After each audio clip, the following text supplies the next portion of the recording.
สวรรค์ไม่หังอาสุมานันทราหุโลกัสสะโพจามหานาโมอุปสุงวามโสตเกเกสโตปิติภาคัสมิงสุริโยวะปะพังกโรนิสินโนสิริสัมปันโนโสภิพุทธคุณวางไว้กลางเกล้าเพื่อป้องกันเหล่าภัยลินสิ้นทั้งหลายธรรมคุณทูลวางไว้กลางใจเพื่อช่วยให้หูทั่วถึงชั่วดีสังฆคุณทูลไว้ในชีวิตเพื่อช่วยพิดปลดทุกข์เป็นสุขีด้วยบุญอภิวันอัญชลีสวัสดีโดยการนิรันดร์เทิน10 นิ้วกราบแนบใต้ไหวสาปารมีธรรมในครูบาอาจารย์พระมหาเถรานุเถระท่านเจ้าคณะพระสังฆาธิการทุกรูปทุกตนขอความสุขความสวัสดีในธรรมะแห่งองค์สมเด็จพระสัมมาสัมพุทธเจ้าจงบังเกิดแก่บรรดาศรัทธาสาธุชนท่านผู้ฟังทุกท่านที่มีโอกาสเปิดเครื่องรับฟังรายการเสียงธรรมก่อนรับตาตั้งสถานีวิทยุสมาพันธ์สื่อวิทยุพระพุทธศาสนาอาเซียน FM ความถี่ 104.50 เมกะเฮิรตซ์ส่งสัญญาณจากวัดจังกำสู่วัดฝ่ายหินอำเภอเมืองเชียงใหม่รายการเสียงธรรมก่อนรับตาได้รับเมตตากรุณานุเคราะห์ส่งเคราะห์เกื้อกูลจากท่านผู้อำนวยการท่านพระครูสมุวิสุวัตรวัดฝ่ายหินแห่งนี้ญาติโยมสาธุชนที่ตั้งใจฟังก็คงจะได้มีโอกาสน้อมนำเอาธรรมะสาระอัตถธรรมคำสอนเป็นประทีปธรรมนำชีวิตพินิจพิจารณาตนตัวเฮาท่านทั้งหลายได้มีแบบอย่างแบบฉบับในการที่จะดำเนินชีวิตของเฮาเหล่าเจ้าข้าทั้งหลายวันนี้ก็เป็นวันอังคารที่20เดือนพฤศจิกายนพุทธศักราช2561เป็นวันเดือนยี่เหนือออก13ค่ำเดือนยี่ออก13ค่ำเป็นวันใกล้ๆกับวันลอยกระทงญาติโยมธรรมะทุกวันอังคาร20:30โดยประมาณรายการนี้อัตมภาพพระมหาประสิทธมาภินันโทได้รับเมตตาจากท่านผู้อำนวยการสถานีวิทยุคลื่น104.50 แห่งนี้ทุกคืนถ้าปฏิศาสนกิจอันใดก็จะได้พบปะญาติโยมสาธุชนที่ฟังอยู่เป็นประจำก็คงจะจำได้ว่ารายการธรรมะติตมาภาพได้จัดที่รายการขึ้น96ทุกเจ้าของวันพฤหัสบดีแต่ก่อนนี่วันอาทิตย์ท่านในรายการของท่านพระครูไก่บัดนี้ปรับปรุงเปลี่ยนแปลงแก้ไขให้มันดีขึ้นก็คือก่อเกิดประโยชน์แก่ท่านสาธุชนผู้ฟังทั้งหลายค่ำคืนวันนี้ก็จะได้อู้เรื่องของเมตตาธรรมกถาว่าด้วยเรื่องแห่งเมตตาธรรมดังพุทธภาษิตกล่าวเอาไว้บทหนึ่งว่าโลโกปัฏฐัมภิกาเมตตาแปลว่าเมตตาเป็นคุณธรรมค้ำจูนโลกก่อนที่ได้อธิบายพุทธภาษิตบทนี้ก็จะได้อัญเชิญเอาพระราชดำรัสที่ในหลวงรัชกาลที่9ได้ตรัสกับ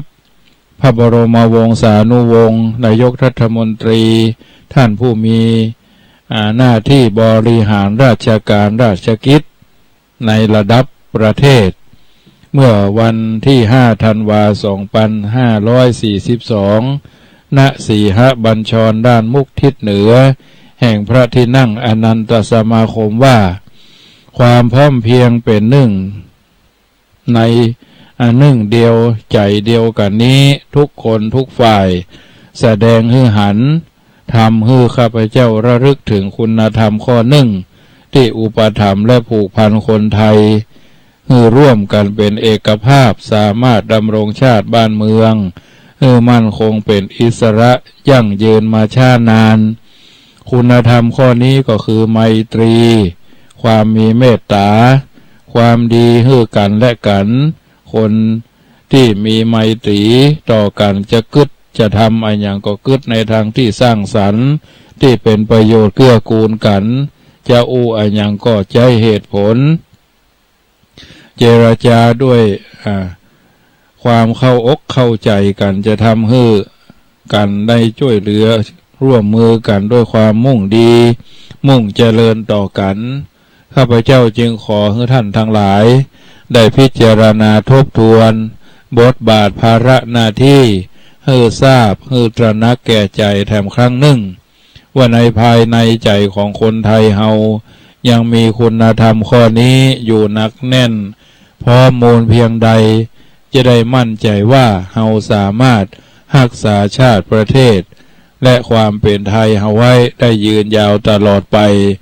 อันนี้หนังสือพิมพ์สยามรัฐฉบับวันจันทร์ที่6 ธันวาคม 2542 กล่าวไว้ในพระราชดำรัสบทนี้ทรงมีพระราชประสงค์จะให้คนไทยมีไมตรีต่อกันไมตรีจิตคิดอารีเอื้ออารอบย่อมเป็นที่ทราบกันโดยทั่วไปเพราะเป็นคุณธรรมในบวรพุทธศาสนาข้อหนึ่งแต่เพื่อให้เป็นการเฉลิมพระเกียรติและเป็นการเผยแผ่ธรรมะข้อนี้คือกว้างไกลที่เข้าใจแจ่มแจ้งชัดเจนยิ่งขึ้นจึงขอพระราชทานขยายความเพิ่มเติมตามสมควรต่อไปทีนี้คำว่าเมตตาก็คือความฮักความเอ็นดูความปรารถนาจะให้คนอื่นได้สุขหรือความฮักที่บาดเจียด้วยราคะความเป็นความมีแก่ใจเอ็นดูขุนนาปรารถนาดีอยากจะหันคนอื่นได้ดีมีสุขสำราญเป็นความฮักความต้องการจากดวงจิตที่เป็นกุศลเพื่อแผ่เยือกเย็นเป็นจิตที่บาอาฆาตบาพยาบาทจองเวรเป็นไปในลักษณะที่ปรารถนาดีหวังดีต่อมนุษย์สัตว์ทุกทั่วหน้าความมีเมตตาเป็นอัธยาศัยจึงเป็นไปในลักษณะแห่งไมตรีไมตรีก็คือความเป็นเพื่อนความเป็นคนหวังดีต่อกันเป็นมิตรคือคนฮักใคร่คุ้นเคยเช่นมิตรจิตความมีน้ำใจเอื้อเฟื้อเหมือนเพื่อนฮักความฮักใคร่ประนีประนอมฐานะเป็นเพื่อนฮักมิตรจิตมิตรใจถ้อยทีถ้อยอาศัยกันมิตรภาพความเป็นเพื่อนฮักมิตรสหายเพื่อนฝูงดังพุทธภาษิตว่ามาตามิตตังสะเกขะเรนะมาตามิตตังสะเคขะเรแม้มารดาก็ถือว่าเป็นมิตรประจำบ้านนะไมตรีจิตมิตรและเมตตาจึงเกิดมาแต่ข้อมูลทรัพย์เดียวกันเมตตาถ้าจะห้องสั้นๆก็คือความฮักความหวังดีความปรารถนาดีไมตรีก็หมายถึงความเอื้อเฟื้อเกื้อกูลถ้อยทีถ้อยอาศัยช่วยเหลือเจือจานเพื่อฝ่ายจ่ายแจกอนุเคราะห์สงเคราะห์เหมาะกับคำไทยที่ว่าน้ำใจไมตรีซึ่งมีความหมายว่าความฮักอันเกิดจากน้ำใสใจจริงบ่หวังสิ่งตอบแทนบ่หันแก่ได้บ่หันแก่ตัวความจริงธรรมชาติคือน้ำทำให้ต้นไม้ใบหญ้ามีใบมีห่มมีดอกมีผลมีชีวิตหากขาดน้ำก็ขาดใบขาดห่มขาดดอกขาดผลขาดชีวิตจิตใจของบุคคลก็เช่นเดียวกัน ถ้ามีน้ำใจไมตรีก็มีความความฮักความอบอุ่นเป็นที่ฮักใคร่นับถือของเพื่อนบ้านเป็นปราการป้องกันอันตรายอันประเสริฐและเป็นบ่อเกิดแห่งบริวารชนคนช่วยเหลือเมื่อแล้งน้ำใจก็เหมือนต้นไม้ขาดน้ำบริวารก็บ่มาแม่มาก็จะปากันหนีและมีก็จำนวนลดลงคงอยู่เฉพาะตัวเพราะหันแก่ตัวหันแก่ความคนหันแก่ตัวก็คือจะบ่มีตัวหันแถมด้วยซ้ำไปแรงน้ำใจบ่มีไมตรีจิตคิดเมตตานั่นไมตรีความมีเมตตานี้เป็นตัวอานิสงส์หรือเป็นตัวผลส่วนตัวที่เกิดไมตรีนั่นก็คือตัวเหตุมีอยู่หลายประเภทด้วยกันแต่จะนำมาสาธยายสาธกมีเพียงประเภทเดียวก็คือสังฆะวัตถุญาติโยมสาธุชนทั้งหลายหรือทำเป็นที่ตั้งแห่งการสงเคราะห์4ประการตานะคือการในที่นี้อาการปันตามธรรมดาคนเฮาที่อยู่ร่วมกันเป็นหมู่อยู่ร่วมกันจะต้องถ้อยทีถ้อยอาศัยกันผู้ใหญ่มีหน้าที่สงเคราะห์ผู้น้อยแม้ผู้น้อยก็คอยสนองต่อผู้ใหญ่ตามกำลังผู้มั่งคั่งมีภาระเกื้อกูลคนขัดสนแม้คนขัดสนก็จำต้องตอบแทนคุณตามโอกาสบุคคลจะขาดการตานปันบ่ได้จะต้องมีไว้เพื่อสมานน้ำใจสนิทปิดช่องระหว่างกันบ่มิดชิดเป็นบ่วงคล้องน้ำใจฮุกฮักสามัคคีตานการปันแม่นี้ต้องสิ่งที่เป็นบุญเป็นคุณด้วยศรัทธาเต็มอกเต็มใจด้วยกิริยาอ่อนโยนด้วยหน้าเบิกบานยิ้มแย้มแจ่มใสด้วยถ้อยคำไพเราะอ่อนหวานจึงจักเป็นตานที่บุคคลคุณงะเป็นบุญคนงามความดีเป็นกุศลวัตที่บัณฑิตบัญญัติไว้ส่วนการสิ่งที่ไร้ประโยชน์หรือเป็นโทษแก่ผู้ฮับเช่นยาพิษยาเสพติดศิลปวิทยาที่พิษของจำเป็นต้องทิ้งสอนเขาทำการทุจริตด้วยอาการที่เป็นโทษเช่นด้วยคัดบ่ได้ด้วยบาดเต็มใจด้วยอาการบูดบึ้งด้วยถ้อยคำหยาบคายอย่างนี้บัดจัดว่าเป็นตาลซึ่งตาลคือการปั่นนี้มีประเภท2อย่าง1อามิสทาน2ธรรมทานสิ่งของที่เรื่องเป็นเครื่องร่อใจผู้ฮับยินดี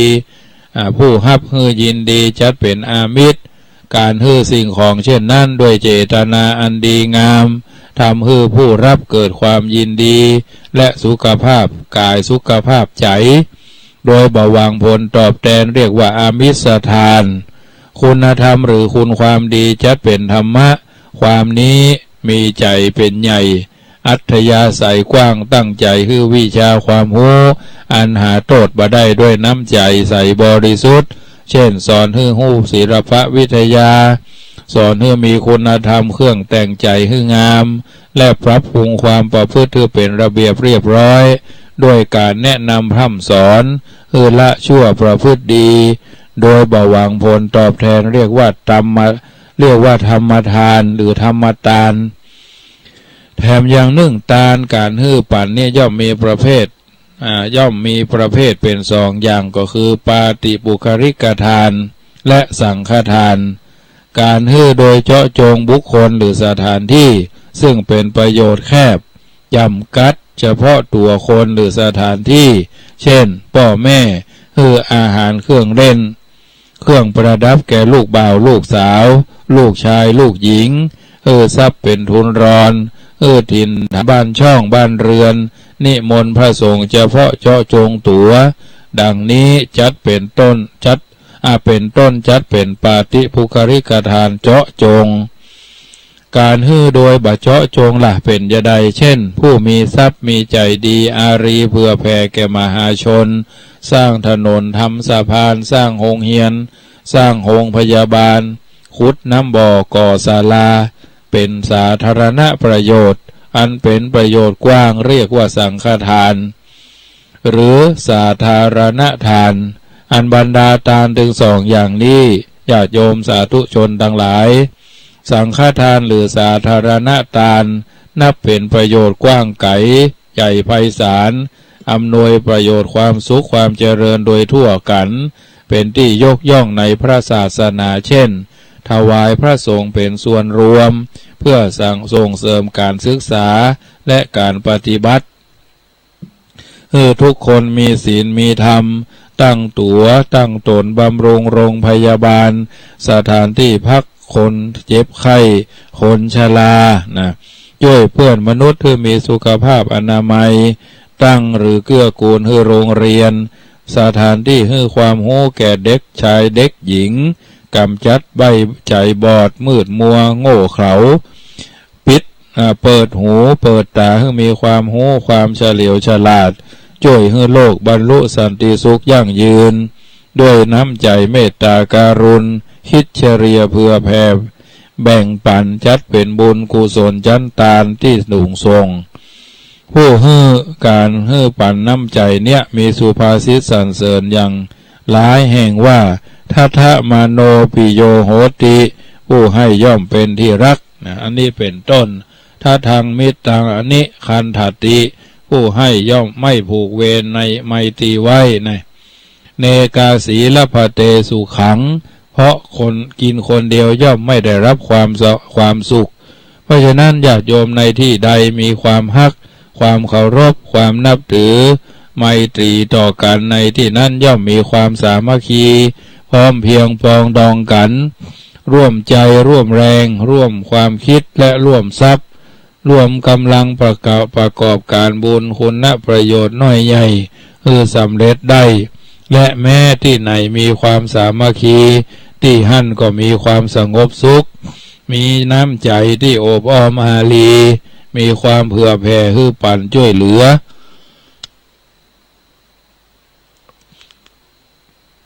และเอื้อเฟื้อเกื้อกูลอุดหนุนจุนเจือเชื่อมไมตรีสนิทสนมแผ่กว้างออกไปทำให้เกิดความอุ่นหนาฝาครั่งเป็นปึกแผ่นแน่นหนามั่นคงประการต่อมาก็คือปิยวาจากำอูดูดดื่มจับใจคือวาจาไพเราะอ่อนหวานทำให้ผู้อู้เป็นที่ฮักของผู้ฟังและวาจาประกอบด้วยประโยชน์ยึดเหนี่ยวน้ำใจของผู้ฟังไว้ได้ท่านผู้เป็นใหญ่ฉลาดในการอู้และปฏิสันฐานอู้กำทักทายปราศัยโปรยปลายแก่ผู้น้อย ก็สามารถทำตนให้เป็นที่เคารพนบนอบนับถือของผู้น้อยหรือเข้าใจอู้จักนำทำให้ผู้น้อยมีแก่ใจทำกิจการงานน้อยใหญ่ด้วยความภักดีเต็มใจในคำอู้ของท่านสุนทรผู้กล่าวเอาไว้ว่าแต่ลมปากหวานหูไม่รู้หายชื่อว่าเป็นความหมายของปิยวาจาอย่างแท้จริงประการที่สามอัตถจริยาอัตถจริยาก็คือการประพฤติสิ่งที่ดีที่เป็นประโยชน์ขวนขวายในกิจการของกันและกันกล่าวสั้นก็คือช่วยเหลือจุนเจือซึ่งกันและกันในการทำประโยชน์และเพื่อให้ประโยชน์เพื่อบัจจัยทำประโยชน์เพื่อรับความตั้งใจอันบริสุทธิ์เพื่อให้อย่างเดียวก็เช่นว่าแม่ช่วยเหลือควรขวายให้ลูกทำเพื่อให้ได้รับการศึกษาให้ตั้งตัวครอบครัวเคหสถานบ้านเฮือนมิตรสหาย ขวนขวายในธุรกิจของกันและกันด้วยกำลังกายด้วยกำลังวาจาด้วยกำลังความคิดด้วยกำลังทรัพย์ด้วยกำลังบริวารสมกับพระบาลีรับรองว่าอัตถัมหิชาตัมหิสุขาสหายาสหายทั้งหลายช่วยให้เกิดสุขในเมื่อเกิดมีธุระ นอกจากนั้นก็แนะนำกันและกันในทางธรรมะโน้มน้าวหมู่คณะให้เป็นสหายในการทำบุญการกุศลรู้จักมักคุณเป็นมิตรสหายสนิทสนมกันสืบไปประการสุดท้ายสมานัตตาคือความเป็นคนที่มีตนเสมอในหน้าที่คำว่าหน้าที่ในที่นี้ก็ได้แก่ความนอบน้อมความนับถือขนบธรรมเนียมบัตรถือตัวหากแต่หมายถึงการวางตัวเหมาะสมคือเหมาะสมแก่ฐานะเหมาะสมแก่บุคคล เหมาะสมแก่เหตุการณ์เหมาะสมแก่เวลาคนที่วางตัวคือเหมาะสมนั่นเล่าเป็นผู้ประกอบด้วยสมานัตตาอย่างแท้บาขาดและบาเกินในระหว่างในบาธรรมบาในระหว่างตนกับคนอื่นยกตัวอย่างเช่นมิตรกับมิตรเคยสนิทสนมกันอย่างใดบาทำใจกระด้างกระเดืองตรงกันข้ามพยายามส่งเสริมความเพิ่มความสนิทสนมให้กลมเกลียวกลืนแน่นแฟ้นตามเดิมบักรับกลายทั้งสองอย่างสองฝ่ายรักษามิตรภาพมั่นคงยั่งยืนได้ความจริงสิ่งที่มนุษย์ต้องการในโลกนี้บ่มีนักหากบ่สามารถจะนำมากล่าวไว้ให้ทั่วถึงได้และเพราะอย่างหนึ่งเพราะได้อย่างหนึ่งขาดอย่างหนึ่งขาดสิ่งนี้ได้สิ่งหั่นขาดสิ่งหั่นได้สิ่งนี้เพื่อจะให้สมบูรณ์แท้ๆเป็นสิ่งที่เหลือวิสัยได้ในคำว่าแม่เศรษฐีก็ยังขาดไฟตามหลักพระพุทธศาสนาสมเด็จบรมศาสดาตรัสว่าสิ่งที่มนุษย์และทั่วโลกต้องการมีอยู่3อย่างคืออัตถะตัวประโยชน์หิตะสิ่งที่เกื้อกูลสุขะคือความสะดวกสบายคำว่าอัตถะหิตะและสุขะนี้เนื่องถึงกันกล่าวคือผู้จะมีความเกื้อกูลและความสะดวกสบายได้จำต้องอาศัยอัตถะคือผลประโยชน์ผู้ที่มีผลประโยชน์จึงสำคัญอย่างยิ่งอำนาจของประโยชน์อำนาจของผลประโยชน์เป็นของมีอิทธิพลอาจดลใจให้บุคคลลืมชั่วกลัวพิษได้ผู้ที่มีประโยชน์ร่วมกันแม้คนเคยเป็นศัตรูก็กลายเป็นมิตรขัดประโยชน์กันแม้เป็นมิตรก็กลับกลายเป็นศัตรูความเป็นมิตรแท้ศัตรูและศัตรูถาวรจึงมาแน่นอนในกลุ่มชนผู้มุ่งผลประโยชน์ร่วมกันเพราะฉะนั้นในพระพุทธศาสนาท่านจึงสอนให้เป็นคนเสียสละและผูกมิตรไมตรีเอื้ออารีถ้อยทีถ้อยอาศัยดังปรากฏในบรมราโชวาทตอนหนึ่งว่าจงเสียสละประโยชน์ส่วนน้อยเพื่อประโยชน์ส่วนใหญ่ของบ้านเมืองนะประโยชน์ตนชื่อว่าเป็นประโยชน์ส่วนน้อยประโยชน์ส่วนรวมชื่อว่าประโยชน์ส่วนใหญ่ที่เขาท่านทั้งหลายต้องทำความเข้าใจไมตรีนั่นเป็นคำเก่าแก่ใจมาเมินความหมายก็ขยายออกไปเป็นมูลทรัพย์ผู้มีไมตรีจำต้องมีหน้าที่สำคัญคือการช่วยเหลือกันสร้างเสริมการช่วยกันบำรุงรักษาการช่วยกันทำกำจัดปัดเป่านะสร้างเสริมแยกเป็นสองทรัพย์สร้างหมายถึง ทำสิ่งที่บะมีให้มีขึ้นและสิ่งที่ทำนั้นต้องเป็นคุณประโยชน์บาควรจะสร้างสิ่งที่ไร้ประโยชน์หรือที่ห้องกันว่าสิ่งที่เป็นโทษเสริมหมายถึงทำจากสิ่งที่มีอยู่แล้วเช่นเสริมร่างให้กว้างเสริมร่างให้กว้างเสริมบนให้สูงนะเสริมร่างให้กว้างเสริมบนให้สูงการดูแลรักษาความจริงการสร้างและการเสริมนั่นเป็นการทำได้ง่ายเพราะเป็นการทำได้เพียงครั้งเดียวส่วนการดูแลรักษาทำตลอดชีวิตใช้เวลานักเหลือเกินการกำจัดปัดเป่าก็เช่นเดียวกันพอออกไม่ออกศรัทธาทั้งหลายสิ่งที่ได้สร้างไว้เสริมไว้ดูแลรักษาไว้ อาจจะเกิดเป็นพิษเป็นภัยได้จึงจำจะต้องจัดสิ่งที่เป็นภัยเป็นพิษกำจัดนั้นทำให้หมดเสี่ยงไปทำให้ สิ้นไปลักษณะของการกำจัดมีอยู่สองอย่างปัดใจมือใจเท้าเป่าใจปากนะปัดใจมือใจเท้าส่วนเป่าใจปากอันเนี้ยเป็นสิ่งที่เราจะต้องเสริมสร้างรักษากำจัดปัดเป่าก็คือเรื่องอัตถะประโยชน์หิตะความเกื้อกูลสุขะความสะดวกสบายก็หมายความว่าอันอย่างที่เป็นประโยชน์ส่วนน้อยก็เสริมให้เป็นประโยชน์ส่วนใหญ่อันอย่างที่เป็นประโยชน์ส่วนตนก็เสริมสร้างให้เป็นประโยชน์ส่วนรวมความเอื้อเฟื้อเกื้อกูลกันถ้ายังพร่องก็จำจะต้องสร้างเสริมเพิ่มเติมยิ่งขึ้นความบ่สะดวกบ่สบายหากจะพึงมีก็ช่วยกันกำจัดปัดเป่าให้เกิดความสะดวกสบายด้วยความพร้อมเพรียงมิตรสมานสามัคคีด้วยจิตใจที่มุ่งเมตตากรุณาเป็นที่ตั้ง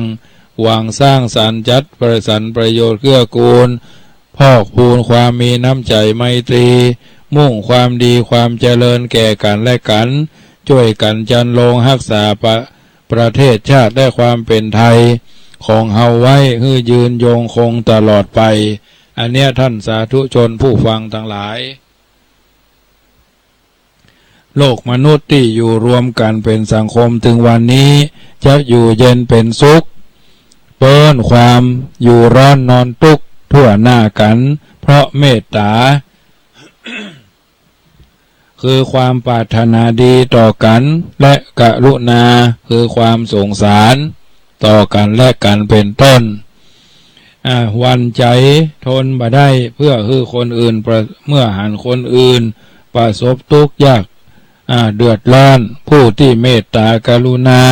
จึงสามารถบำเพ็ญประโยชน์เกิดแต่ตัวตนตัวเฮาท่านทั้งหลายแต่ถ้าโลกมนุษย์เฮาไร้เมตตาธรรม จะมีแต่คนหันแก่ตัวหันแก่ได้บ่ยอมเสียสละเพื่อกันและกันจะหาความสงบสุขได้อย่างใดก็คงจะยากจะมีทุกข์นักกว่าสุขจะมีคนอายุสั้นปันตายจะมากมายหลาย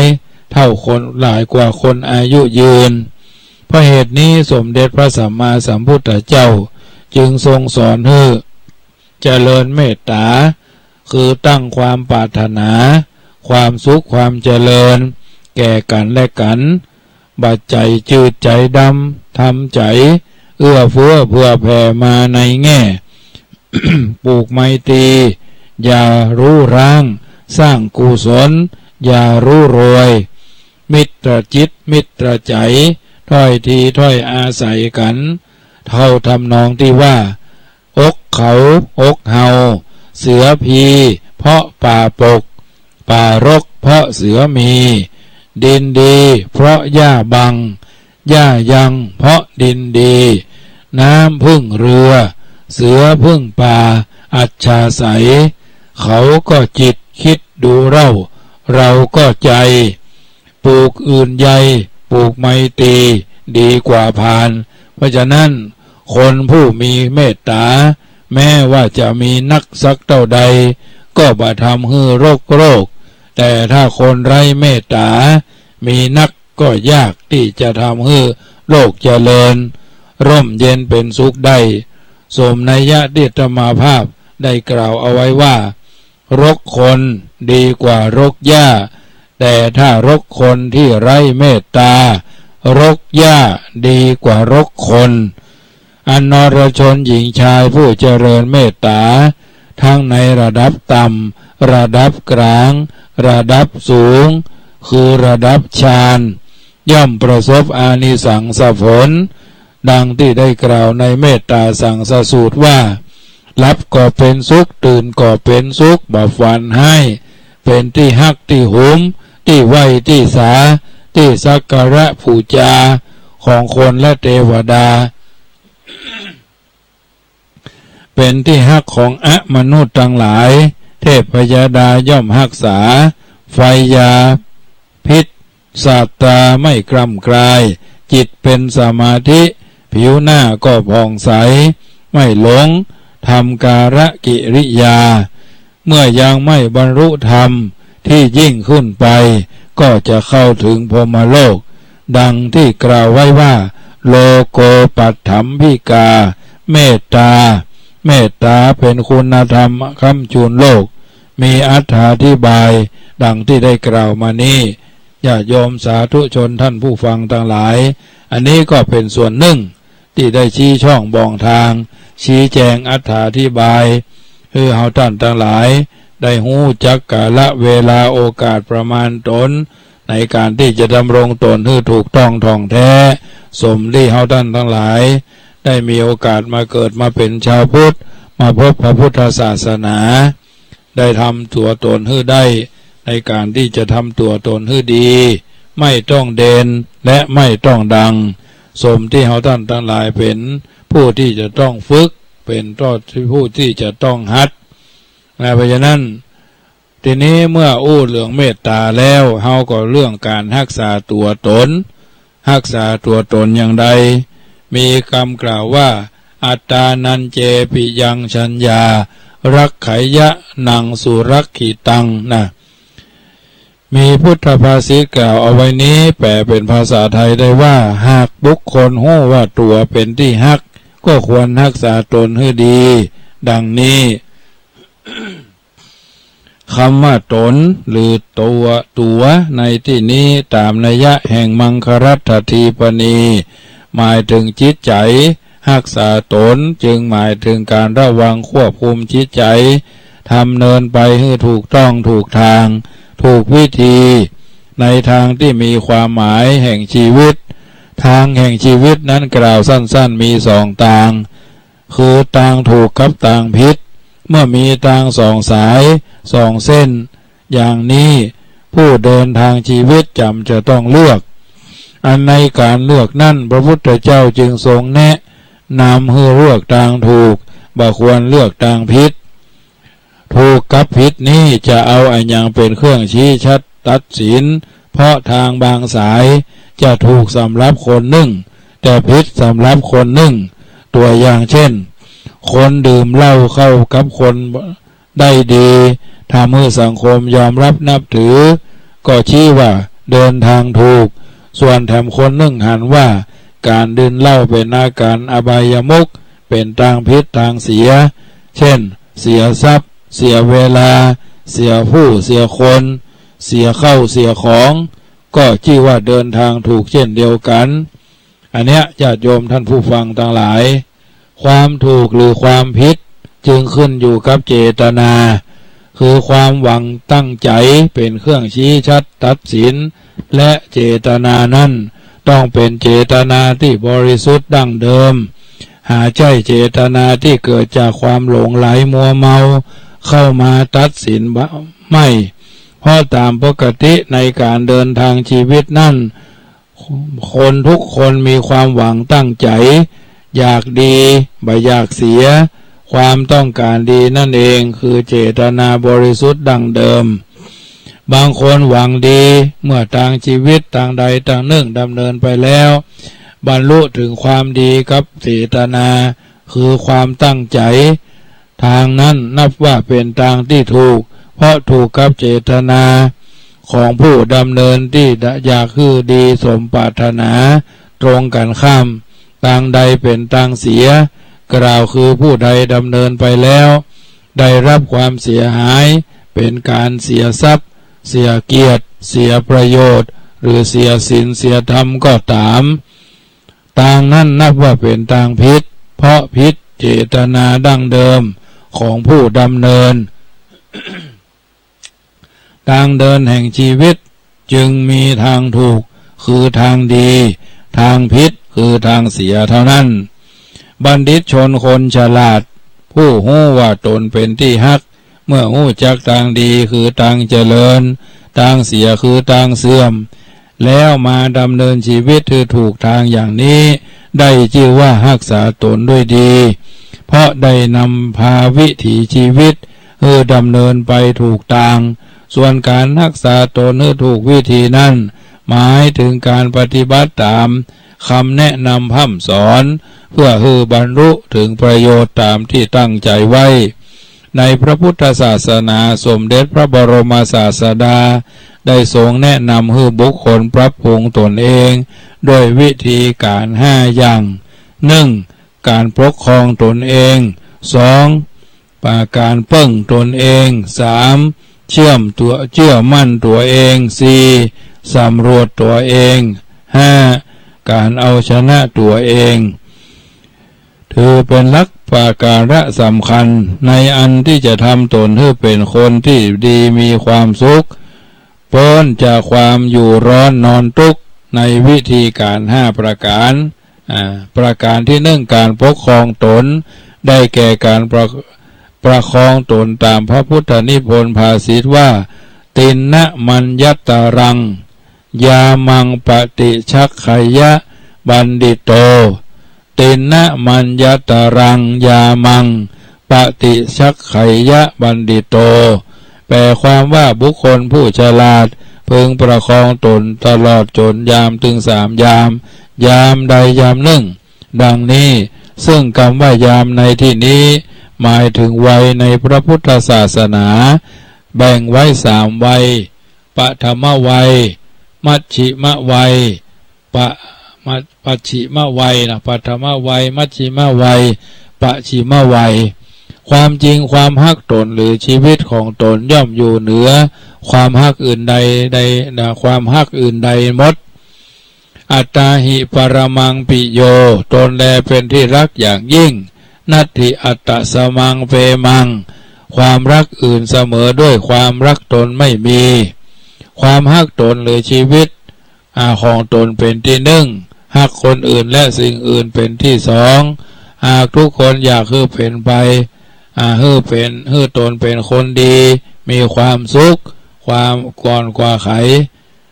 ก่อนกว่าภัยในโลก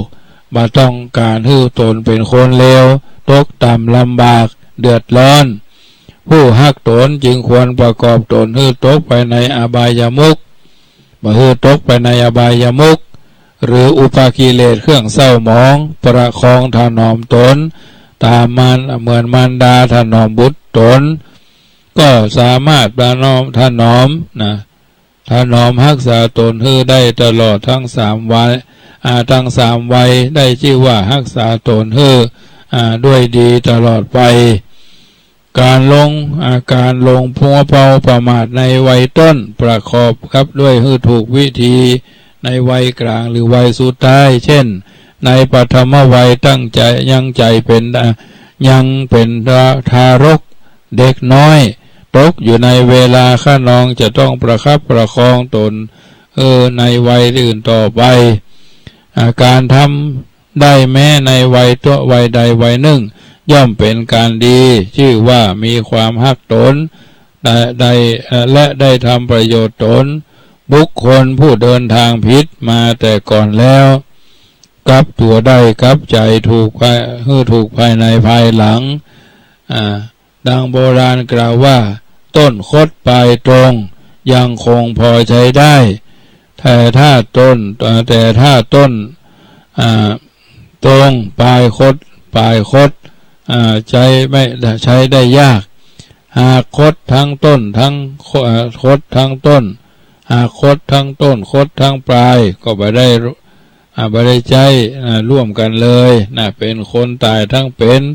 เน่าทั้งดิบนี่ชีวิตจะอาภัพตกต่ำก็เพราะว่าช่วงนี้แหละประการที่2การเพิ่งตัวเก่าหรือเพิ่งตัวเองอันบุคคลผู้นำตนเป็นที่ฮักนับถือของตนได้จะต้องใส่ใจในคำสอนแห่งพุทธศาสนาที่บรมศาสดาตรัสว่าอัตตาหิอัตโนนาโถโกหินาโถปโรสิยาตนแลเป็นที่เพิ่งของตนคนอื่นไผ่เล่าจะเป็นที่เพิ่งของตัวเองได้ตลอดการต่อไปอัตตนานะสุทันเตนะนาทังระภติทุลพังความจริงบุคคลผู้มีตนเป็นที่ฮักพักฝึกหัดดีแล้ว ก็ย่อมได้ที่เพิ่งอันหาได้ยากโดยยากที่เพิ่งในที่นี้หมายถึงทรัพย์สมบัติคุณสมบัติฐานะเป็นคฤหัสถ์จะต้องเพิ่งพาอาศัยทรัพย์สมบัติเหล่านั้นฮือจัดการชีวิตและบุคคลจะต้องประกอบกรณียกิจอันใหญ่น้อยด้วยความขยันหมั่นเพียรแสวงหาทรัพย์สมบัติแสวงหามาได้แล้วจะต้องรู้จักแบ่งปันจัดสรรให้ถูกส่วนถูกจังหวะโอกาสและเวลาบ่เลือกที่ฮักบ่มักที่จังบ่จะเอาเขาว่าบ่จะเอาเพิ่นว่ามันก็ใจบ่ได้เพราะมีหัวเหมือนกุ้งนะมีหัวเหมือนกุ้งนะแม้ในการใช้จ่ายพอเหมาะพอควรก็บ่ทำให้เดือดร้อนตัวเก่าเดือดร้อนหมู่คณะผู้ที่อยู่ในสังคมเดียวกันแม้ในการใช้จ่ายพอเหมาะพอควรแก่สมณะวิสัยสมณะสารูปสมณะสาองค์นะคือว่าเขาท่านทั้งหลายมีเพื่อนมีมิตรแก้วสหายคำแล้วเพื่อความเพื่อนกินหาง่ายเพื่อนตายหายากบ่ไม่มั่งมีเมื่อนไม่มั่งมีเพื่อนมากตกยากเพื่อนหายนะมั่งมีเพื่อนมากตกยากเพื่อนหายแม้ในการใช้จ่ายคือเหมาะคือสมคือควรบ่เบียดเบียนจนเกินไปบ่ฟุ่มเฟือยจนเกินไปใช้จ่ายก็คือมีอยู่ในกรอบอยู่ในกฎอยู่ในกติกาบ่ได้มาได้รับได้บ่ใจเสียเกินได้บ่ใจเดินได้ใจเกินมีรายจ่ายควรจะพอดีครับรายรับหรือน้อยกว่ารายรับจึงจะนับว่าถูกต้องสอดคล้องกับคำว่ามีมิตรใช้เงินมีกินเกินมีเกินใช้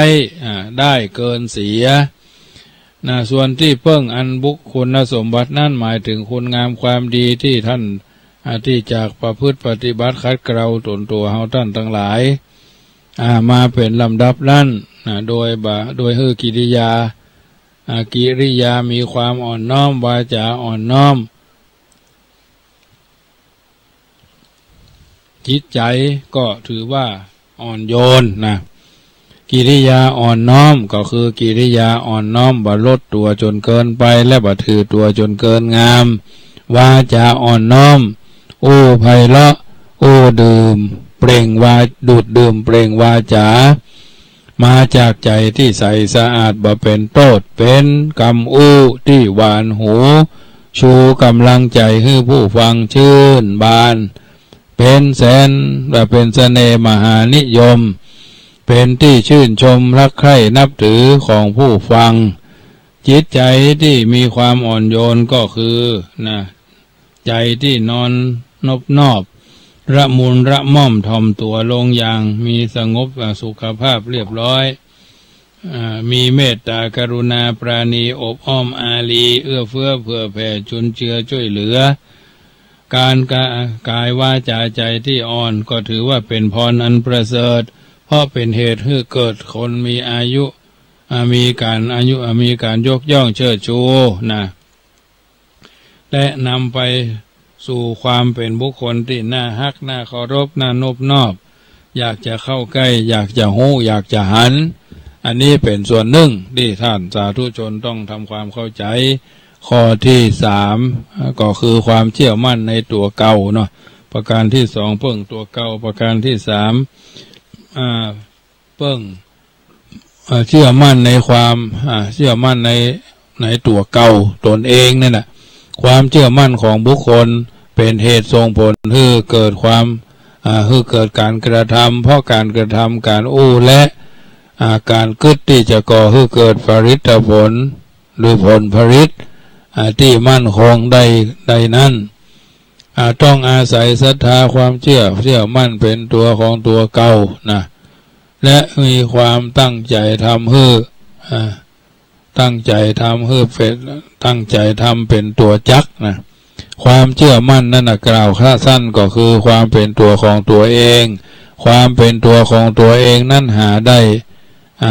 ด้หมายถึงอยู่โดดเดียวบ่เกี่ยวข้องกับสมาคมหรือที่เพิ่งอาศัยอื่นก็หาไม่หากแต่หมายถึงความสามารถจะดำรงชีวิตอยู่ได้ด้วย สมรรถภาพคุณภาพและประสิทธิภาพ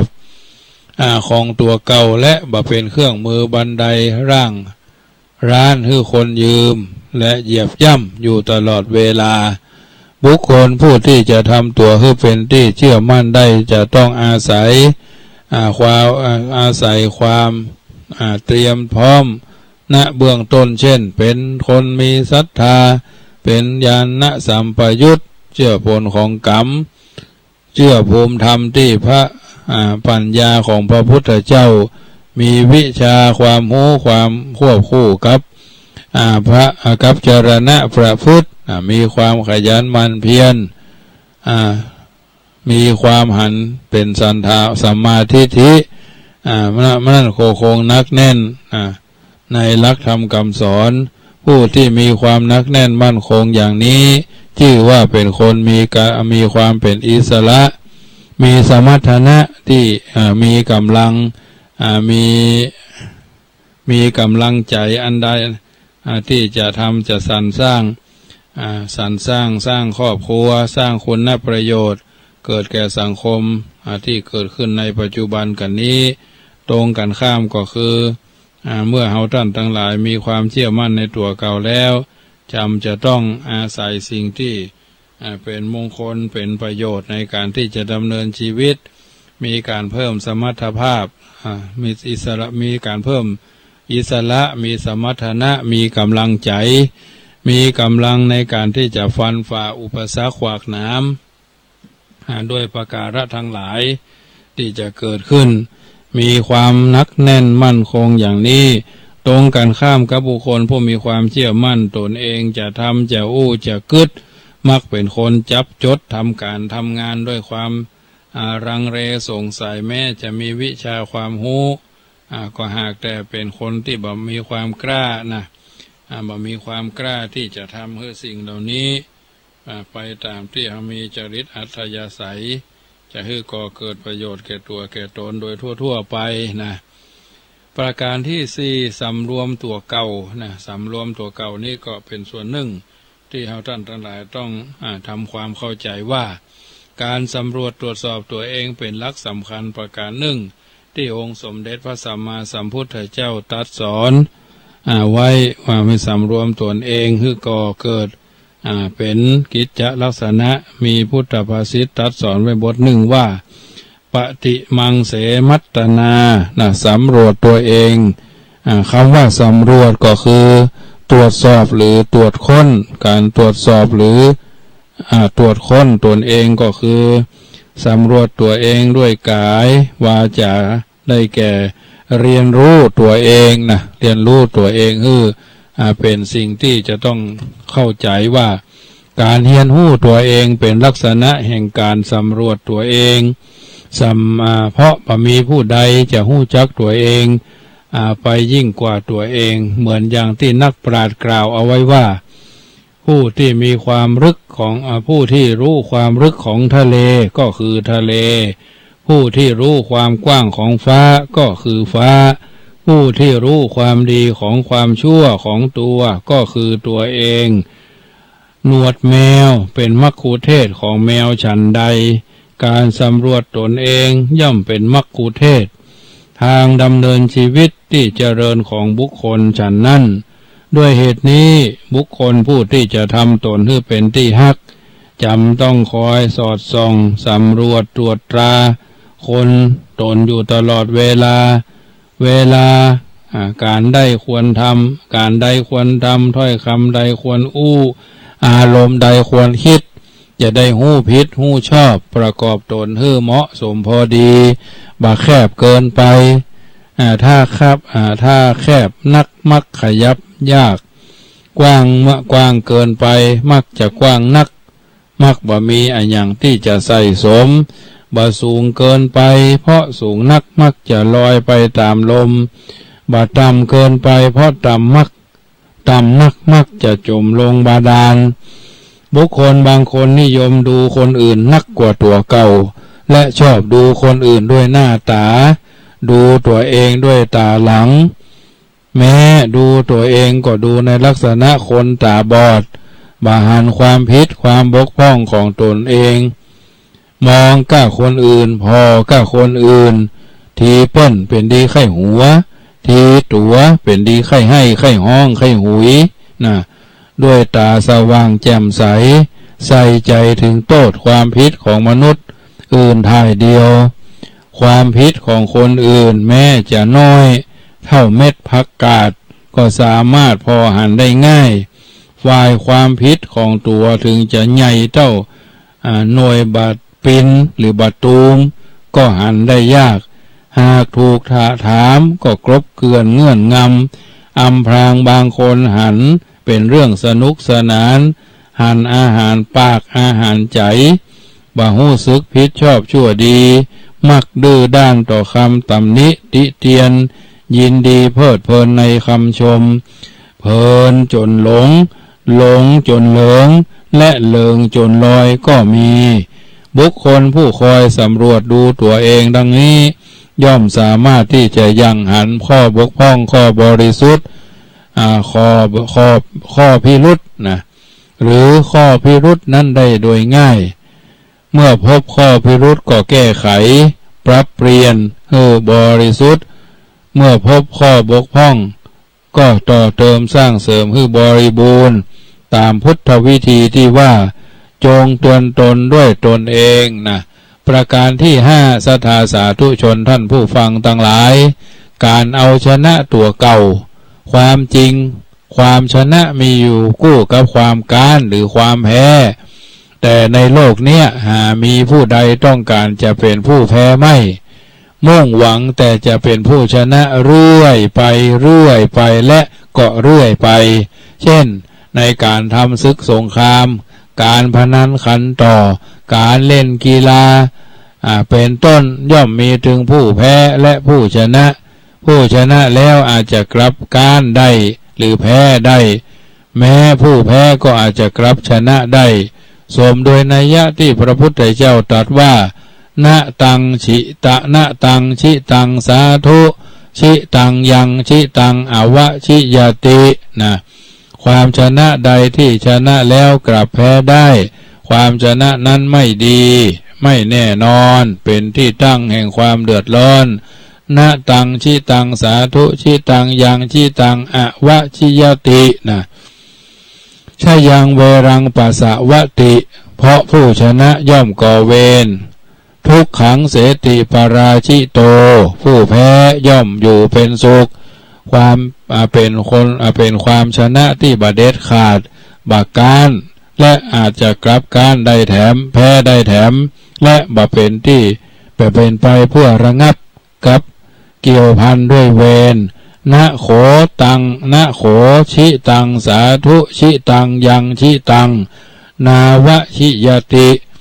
ส่วนความชนะใดที่ชนะแล้วบักกลับแพ้ความชนะนั้นดีเป็นความชนะที่ประเสริฐเป็นความชนะเลิศเป็นความชนะเด็ดขาดและบาเกี่ยวพันด้วยเวรอันว่าความชนะที่บักกลับการนั้นหมายถึงความชนะตนตามพุทธนิพนธ์ภาษิตว่าอัตตาหาเวชิตังสยโยชนะตนนั่นแลประเสริฐสุดนะความชนะตนในที่นี้ชี้ชัดว่าชนะใจความชนะใจนั้นได้แก่การฝึกใจการข่มใจการยุดใจบ่ฮื้อหลงไหลลงสู่อำนาจฝ่ายต่ำที่มีโลภะความโลภโกรธะความโกรธโลภะความหลงโกรธะความโลภโกรธหลงเป็นต้นตัวอย่างเช่นพึงชนะความคนโกรธด้วยความไม่โกรธพึงชนะตนไม่มีได้ดีไม่ดีด้วยความดีพึงชนะคนตรณีขี้จิด้วยการฮื้อพึงชนะคนอู้เลาะและเหลวไหลด้วยคำจริงนอกจากนี้สิ่งใดที่เป็นโทษเป็นภัยแล้วมายุดใจบักกระทำสิ่งนั้นให้เด็ดขาดเช่นเป็นคนติดสุรายาเสพติดก็มาเลิกมาละเอาชนะจนได้เป็นคนขี้ข้านทำการทำงานเป็นคนขยันทำการทำงานแทนเป็นคนเล่นการพนันขันต่อก็เลิกลามาประกอบสัมมาอาชีพเป็นต้น เมื่อทำได้อย่างอี้แล้วชื่อว่าเป็นบุคคลผู้เอาชนะตนได้เหมือนกันเพราะเหตุนั้นสมเด็จบรมศาสดาพระองค์ทรงมีพระมหากรุณาต่อมวลมนุษย์สยชาติจึงตรัสไว้ในแนวปฏิบัติว่าผู้ฉลาดทั้งหลายย่อมฝึกตนนะเพราะทรงพิจารณาหันว่าการฝึกตนเป็นการทำให้บุคคลเอาชนะตนได้เมื่อชนะตนได้แล้วนะก็ชื่อว่าชนะใจได้มีพุทธภาษิตกล่าวว่าเพราะในหมู่มนุษย์บุคคลผู้ฝึกตนชื่อว่าเป็นคนดีเป็นคนประเสริฐโดยแท้เพราะฉะนั้นตนหรือใจที่ฝึกฝนอบรมดีย่อมมั่นคงนักแน่นเป็นใจที่มีพลังเข้มแข็งและอ่อนโยนควรแก่การงานอาถรรพ์ร่าเริงความแข็งของใจใช่ความหัวแข็งนักเลงหัวไม้หรือความแข็งกระด้างไม่หากแต่เป็นความเข้มแข็งที่บาหักความอ่อนโยนใช่ความอ่อนแอบ่เป็นความอ่อนแอที่บาขาดสามารถอำนวยประโยชน์ได้ตามประสงค์ตรงกับคำที่ท่านกล่าวเปรียบเทียบได้ว่าจะอ่อนก็ให้อ่อนดังสายไหมเพื่อไว้ใช้จับเสือโคร่งผูกโยงเขี้ยนจะแข็งให้แกร่งดังวิเชียนเพื่อให้เจียนตัดกระจกเจียระในนะจะอ่อนก็ให้อ่อนดังสายไหมเพื่อไว้ใช้จับเสือโคร่งผูกโยงเขี้ยนจะแข็งให้แกร่งดังวิเชียนเพื่อให้เจียนตัดกระจกเจียระในตัดสมาสาทโวสั้นสาธุชนท่านผู้ฟังทั้งหลายเมื่อหู้ว่าตนเป็นที่ฮักจึงควรหู้จักประคองตนหู้จักเปิ้งตัวหู้จักเชื่อมั่นตัวหู้จักสำรวมตัวและหู้จักเอาชนะตัวตนทั้งเพื่อให้ตนเป็นคนดีมีกายอ่อนน้อมมีวาจาอ่อนหวานและมีจิตใจอ่อนโยนได้ชื่อว่ารักษาตนให้เป็นคนรักษาดีมีนัยยะที่ได้กล่าวมานี้เพราะฉะนั้นญาติโยมสาธุชนท่านผู้ฟังทั้งหลายที่ได้ยินได้ฟังรายการเสียงธรรมก่อนรับตาซึ่งนำเสนอ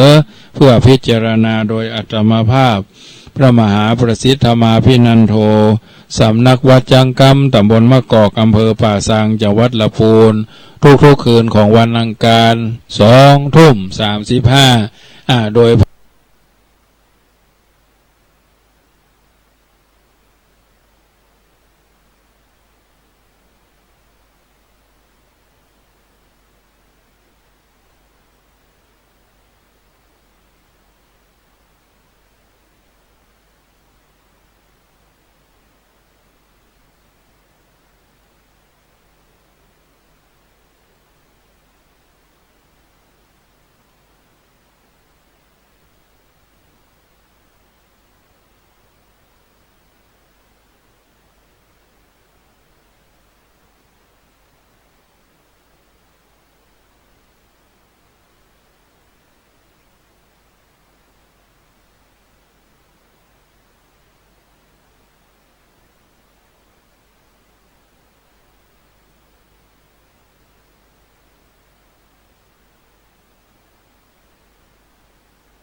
ำถูกถ้อยคำเข้าถึงจิตใจฟังรายการวิทยุเสียงใสส่งถึงใจไปสู่ปลายนาสารธรรมน้อมนำมองพระศาสดาบอกผู้คนทั่วลาหันมาเข้าวัดฟังธรรมคลื่นเสียงนี้เป็นคลื่นธรรมะจากใจส่งถึงบ้านไกลบ้านไกลฟังได้สุขใจล้ำยามดึกดื่นค่ำคืนมีงานต้องทำเป็นคลื่นสารธรรมเน้นย้ำธรรมะเพื่อนใจเสียงคลื่นธรรมบอกหลักธรรมให้คลายความเหงาฟังเสียงธรรมะเบาเบาบอกเล่าถึงคนบ้านไกลสื่อธรรมะบอกลดละระหว่างด้วยใจสื่อไปถึงสวงในเข้าใจหลักธรรมหลักดีลิ้วเพลงธรรมผูกสัมพันธ์จิตใจร่าเริงฟังสาระธรรมะบันเทิงรื่นเริงในชีวิตยามวันว่างเดินทางไปเยี่ยมสถานีนัดพบกันน้องพี่วันนี้วันดีวันเสาร์สวดมนต์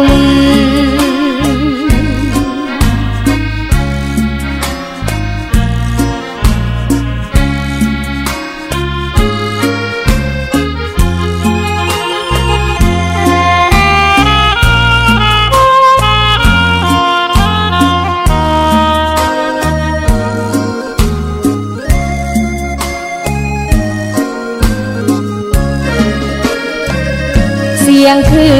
นธรรมบอกหลักธรรมให้คลายความเหงา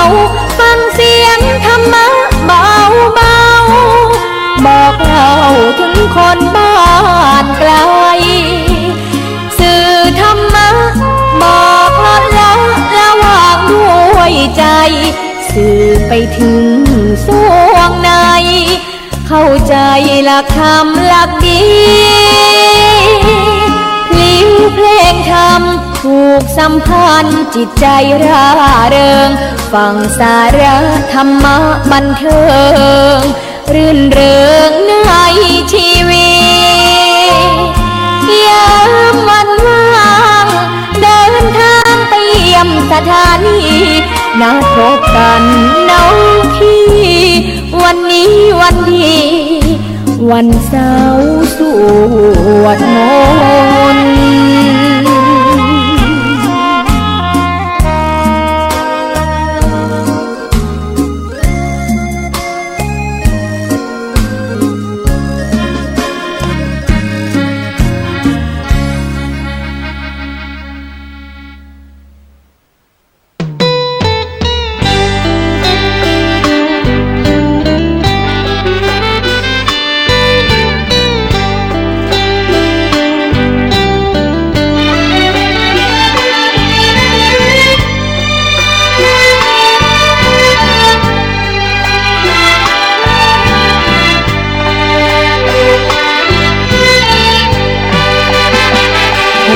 ธรรมบรรเลงเป็นเพลงเพื่อชาวมวลชนชีวิตมืดมนสับสนจงมาฟังเพลงสิ่งร้ายๆในใจอย่าได้กลัวเกรงพุทธธรรมบรรเลงกำราบปราบให้ดับสูญขอยกพุทธธรรมน้อมนำใส่ในบทเพลงเศร้าเหงาวังเวงเอาเพลงสร้างสรรค์คำจุนฟังกันแล้วอย่ารอบอกต่อเป็นบุญขอให้ท่านคุณทั้งหลายบอกไปเถิดนา ำสอนพระองค์84,000 พระธรรมขันธ์ได้ทรงสร้างสรรค์เตือนใจไว้ทุกเวลาอย่าหลงมัวเมาจิตเฝ้าแต่ปรารถนารูปเวทนาสัญญาสังขารวิญญาณเห็นชัดพุทธคุณเหมือนบุญที่มาชวนเชิญสาระพาเพลินชวนเชิญให้ทำเป็นทางฟังเอาไว้สดใสอุ่นใจเบิกบานพุทธธรรมตำนานท่องพุทธของพุทธองค์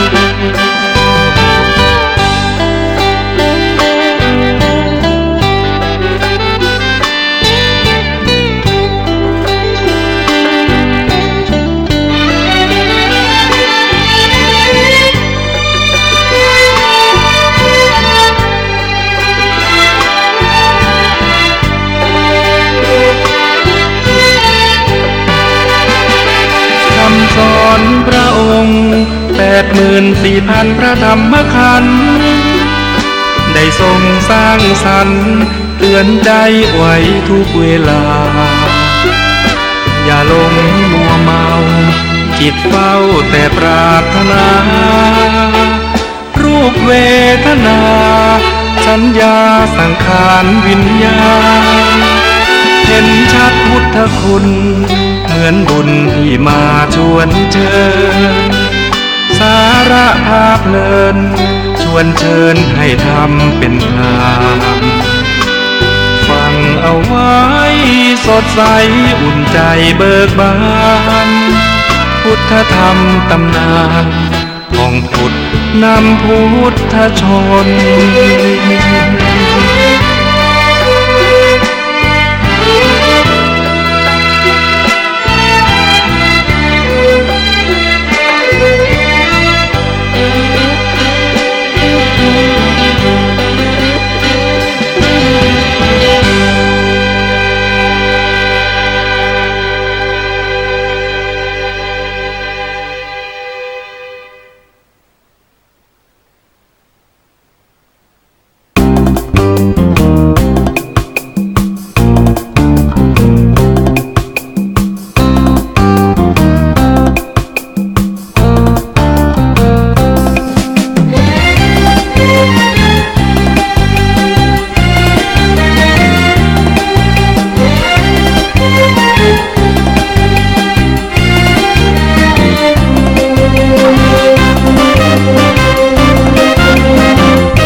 ที่ตั้งไว้ชอบประกอบอำนวยผลประเสริฐแม้แต่ผู้ให้กำเนิดดูเถิดก็ทำให้ไม่ได้แม้กระทั่งญาติมิตรทั่วไปก็ทำให้ไม่ได้ขอย้ำจิตที่ตั้งไว้ผิดเพิ่งเกิดผิดไม่ดีดังว่าเหมือนโจรเจอโจรแล้วเข็นฆ่าเสียหายมากมายตกต่ำไม่รู้แจ้งแห่งแสงสัจธรรมไม่ดื่มดำชีวานาดูนจิตที่สัดสายไม่มั่นคงธรรมทัศน์โปรยราศรัทธาสูญเป็นคนเหมือนคนไม่สมบูรณ์กลับเพิ่มพูนอวิชชาทางงมจิตที่ตั้งไว้แน่มีแต่นำผลดียิ่งมีธรรมดำใจเป็นแน่นนิ่งทุกสิ่งก้าวไปไม่มีลมใครรู้ใครเห็นก็ชื่นชมโลกนิยมน้อมใจใครบูชา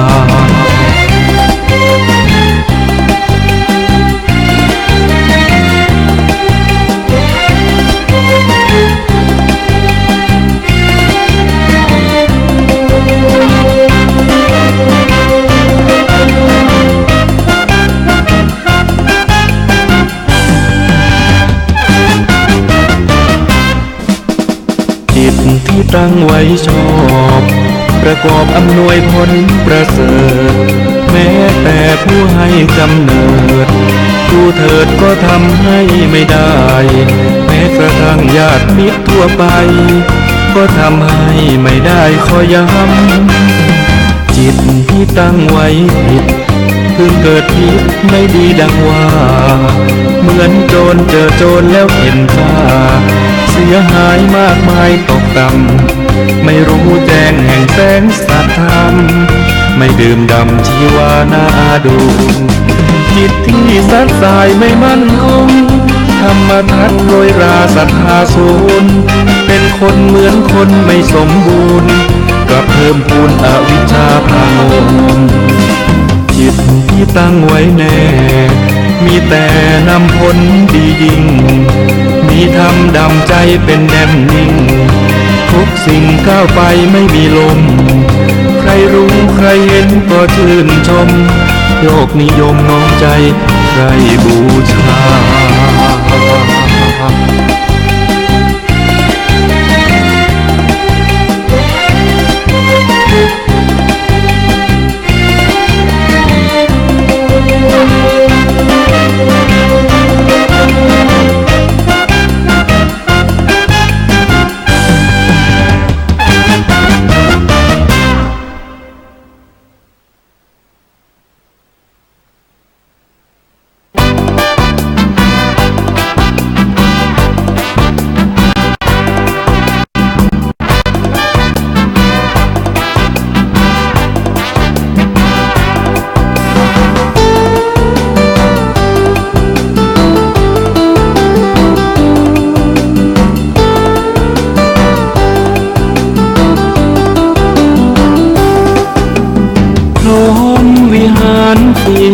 ธรรมะนี้คือหลักธรรม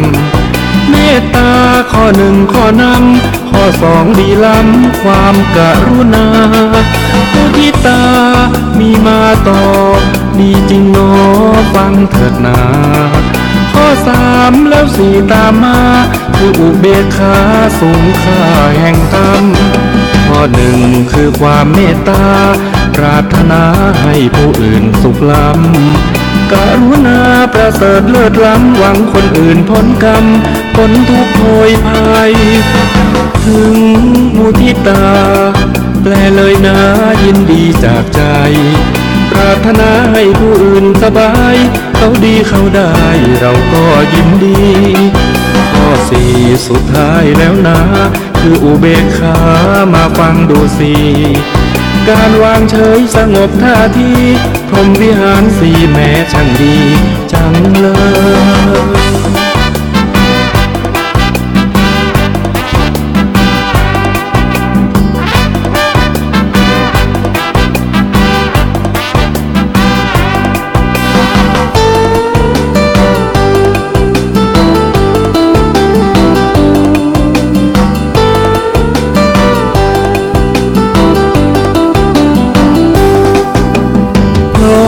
วิหารสี่ธรรมะนี้คือหลักธรรมเมตตาข้อหนึ่งข้อนำข้อสองดีล้ำความกรุณามุทิตามีมาต่อดีจริงหนอฟังเถิดนาข้อสามแล้วสี่ตามมาคืออุเบกขาสูงค่าแห่งธรรมข้อหนึ่งคือความเมตตาปรารถนาให้ผู้อื่นสุขล้ำกรุณาประเสริฐเลิศล้ำหวังคนอื่นพ้นกรรมพ้นทุกข์โผยภัยถึงมุทิตาแปลเลยนะยินดีจากใจปรารถนาให้ผู้อื่นสบายเขาดีเขาได้เราก็ยินดีข้อสี่สุดท้ายแล้วนะคืออุเบกขามาฟังดูสิการวางเฉยสงบท่าทีพรหมวิหารสี่แม้ช่างดีจัง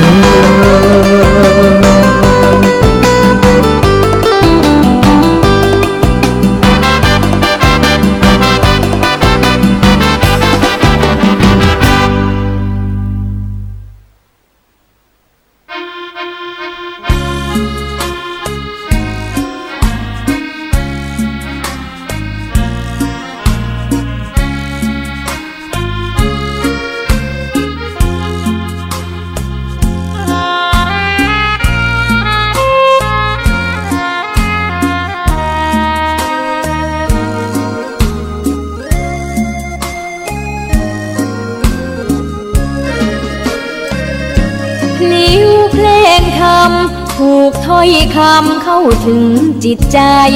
ฟังรายการวิทยุเสียงใสส่งถึงใจไปสู่ปลายนา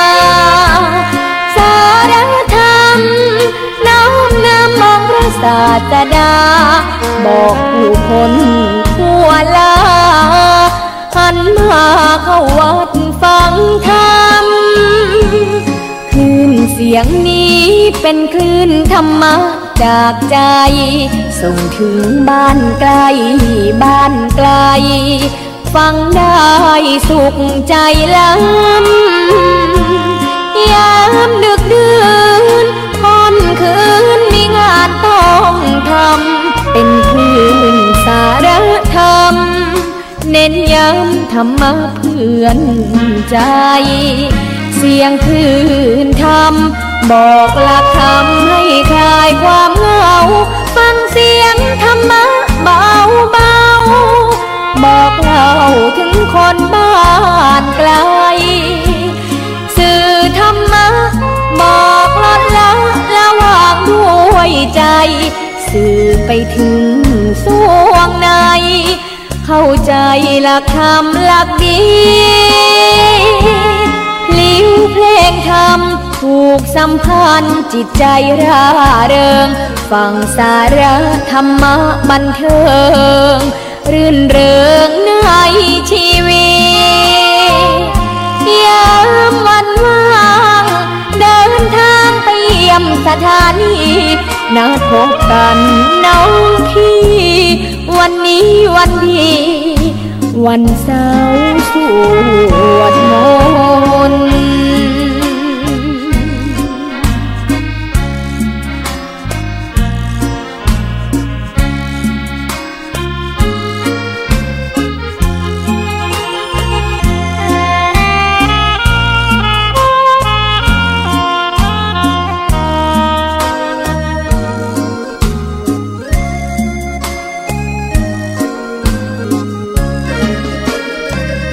เสียงคลื่นธรรมบอกหลักธรรมให้คลายความเหงาฟังเสียงธรรมะเบาเบาบอกเล่าถึงคนบ้านไกลสื่อธรรมะบอกลดละระหว่างด้วยใจสื่อไปถึงสวงในเข้าใจหลักธรรมหลักดีลิ้วเพลงธรรมถูกสัมพันธ์จิตใจร่าเริงฟังสาระธรรมะบันเทิงรื่นเริงในชีวิตยามวันว่างเดินทางไปเยี่ยมสถานีนัดพบกันน้องพี่วันนี้วันดีวันเสาร์สวดมนต์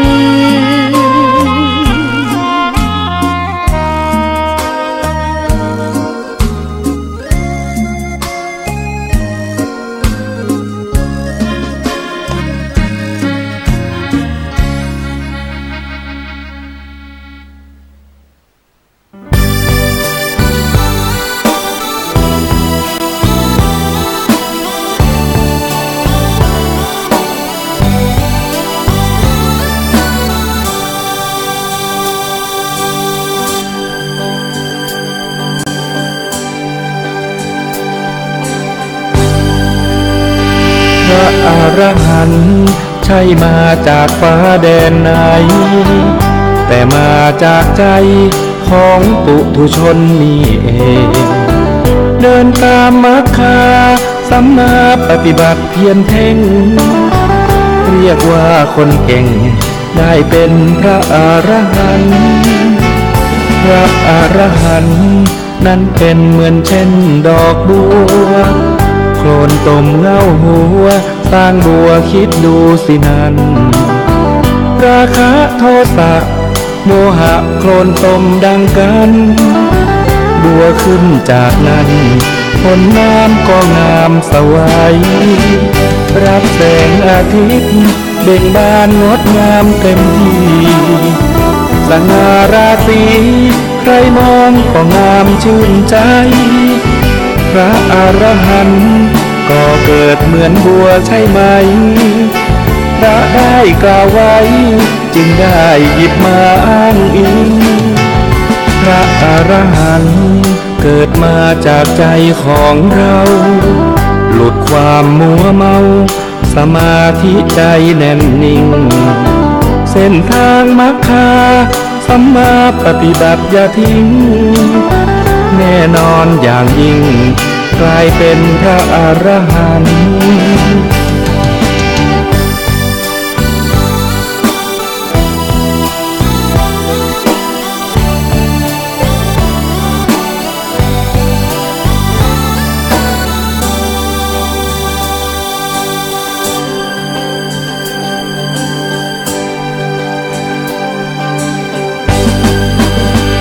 รับแสงอาทิตย์เบ่งบานงดงามเต็มที่สง่าราศีใครมองก็งามชื่นใจพระอรหันต์ก็เกิดเหมือนบัวใช่ไหมพระได้กล่าวไว้จึงได้หยิบมาอ้างอิงพระอรหันต์เกิดมาจากใจของเราหลุดความมัวเมาสมาธิใจแน่นนิ่งเส้นทางมรรคาสัมมาปฏิบัติอย่าทิ้งแน่นอนอย่างยิ่งกลายเป็นพระอรหันต์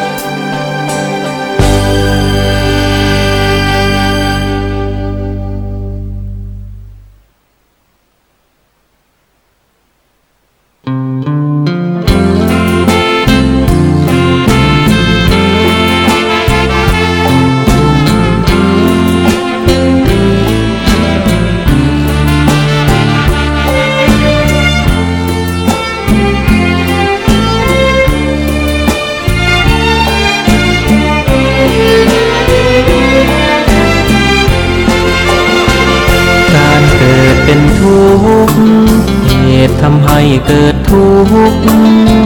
ช่องทางดับทุกข์นั้นคืออุเบกขาอริยสัจสี่รวมความได้เห็นปัญญาส่องฉายบัญชาในภาวะจิตในโลกิยธรรมโลกุตรธรรมจุดเชื่อมที่นำเจริญสมาธิใจโพธราภูยานเชี่ยวชาญมั่นคงสดใสปัจจัตตังใช้อธิบายถ่ายทอดให้เห็นโพธราภูยานสิ่งที่พระองค์ทรงรู้แต่ไอสไตล์ไม่รู้มันมองไม่เป็นวิทยาศาสตร์ไม่อาจพิสูจน์ประเด็นพระองค์ทรงเห็นเพราะอยู่ในญาณชั้นสูงรู้แจ้งแจ่มชัดการเปลี่ยนแปลงยิ่งนักอดพระไตรลักษณ์ชักนำใจปรับปรุงกายนอกกายในแยกได้ปัญญาจะรุ่งมัคคยานเรืองรุ่งเข้าเขตโสดาบัน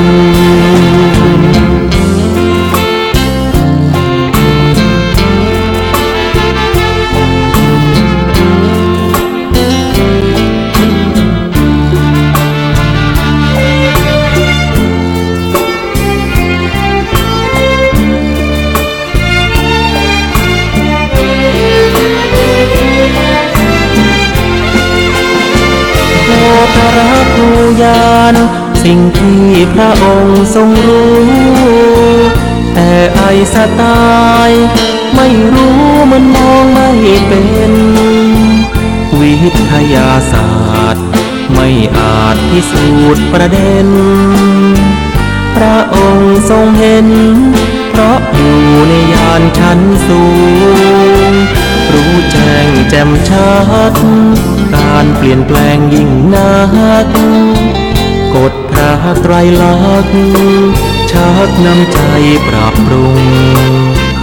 กายนอกกายในแยกได้ปัญญาจะรุ่ง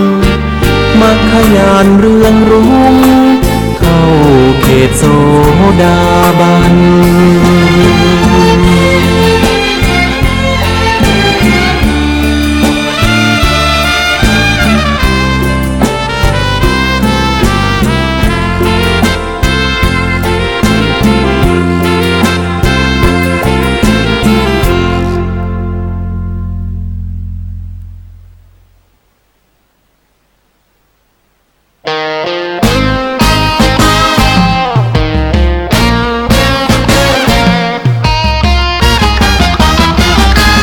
คนตกน้ำแยกเป็น7 จำพวกผลลบผลบวกดังจะเล่าเปรียบเลยตกอย่างที่1ตกน้ำจมแล้วจมเลยจะขอเปรียบเลยกับผู้ยึดอกุศลอย่างที่2จมแล้วก็ผุดขึ้นศรัทธาผู้ตื่นดีแต่ไม่เพิ่มผล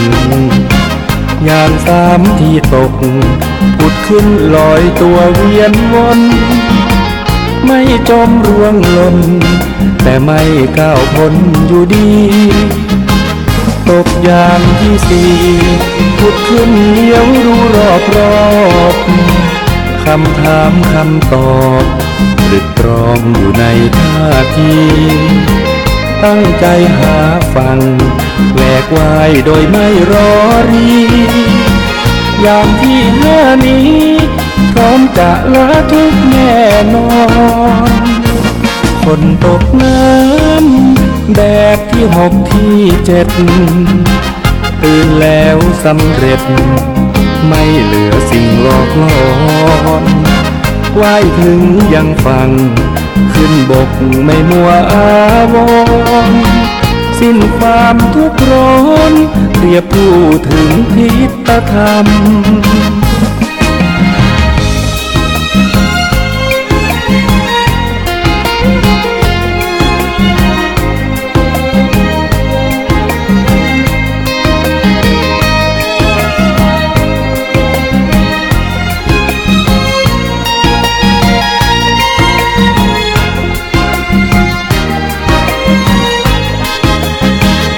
ตกอย่างที่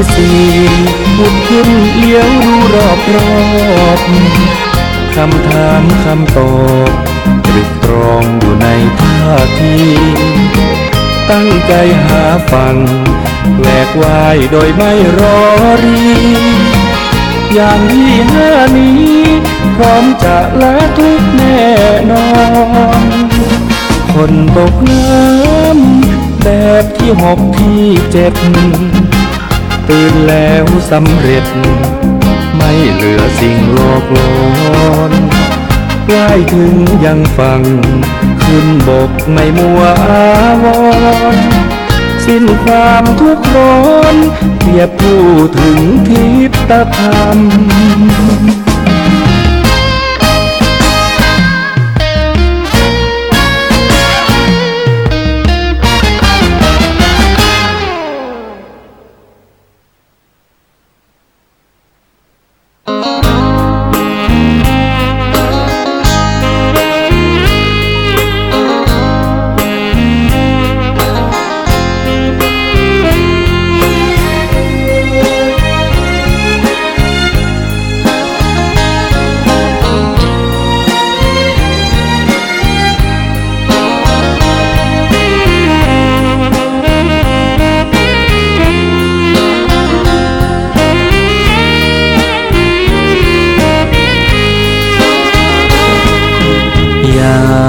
พึงเชื่อตามที่ฟัง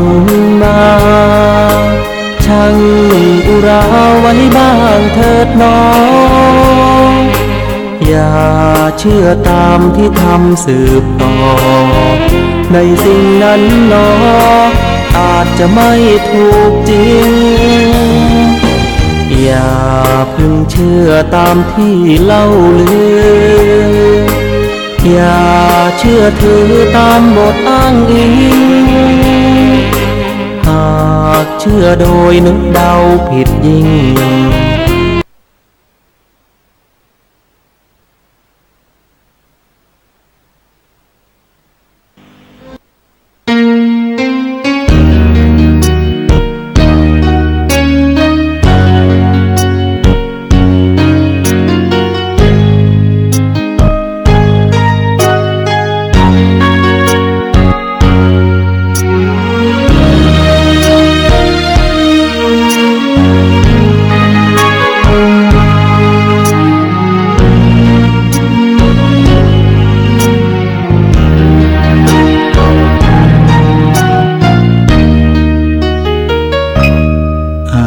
นิจจังความไม่เที่ยงแท้แน่นอนบั่นทอนกับความรู้สึกผิดหวังตั้งใจหมายสิ่งใดไม่สมใจดังทุกครั้งตั้งอยู่ไม่ได้ดับไปอนัตตาคือความไม่มีตัวตนหลุดพ้นด้วยความสงบทางใจธรรมะพระโพธิญาณฝากไว้อย่าขาใครฝันใฝ่ในอนัตตานี่คือไตรลักษณ์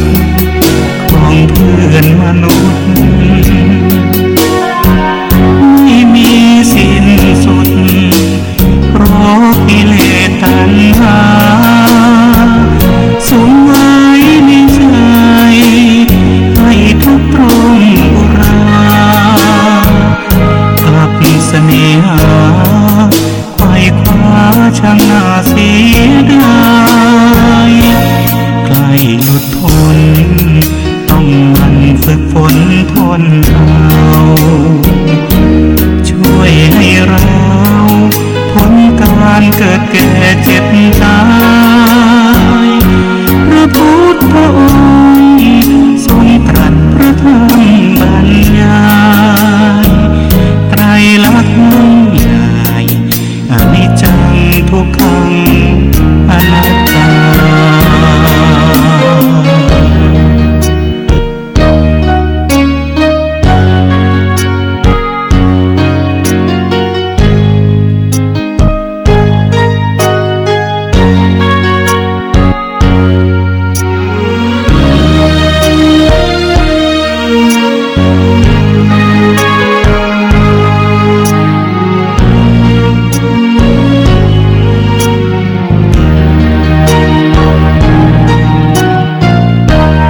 นี่คือ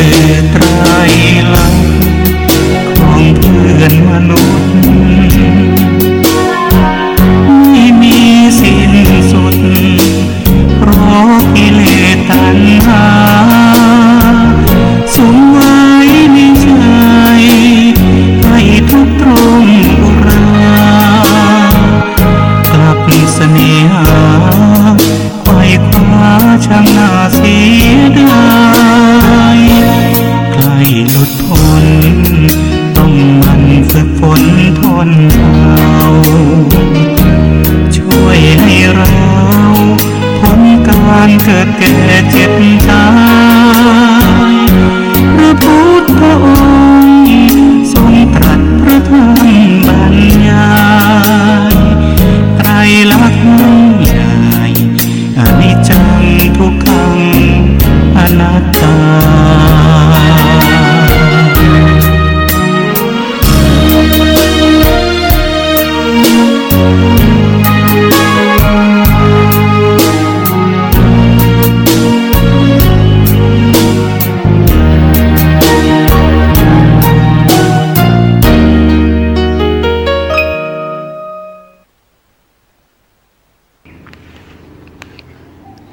ชาจะบูชานิยานังเอตัมมังคลมุตตมันติ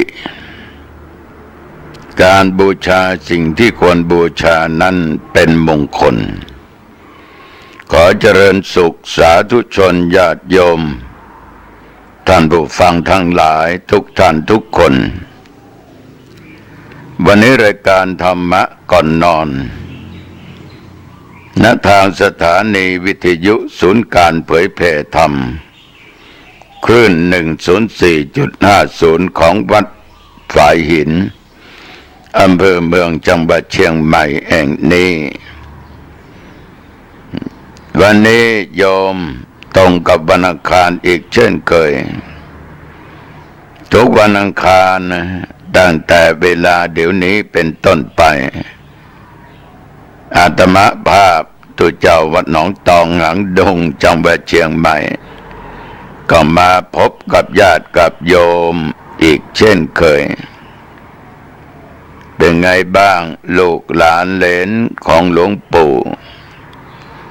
ญาติพี่น้องของหลวงปู่สบายดีหรือฝนตกไหมที่บ้านเวลานี้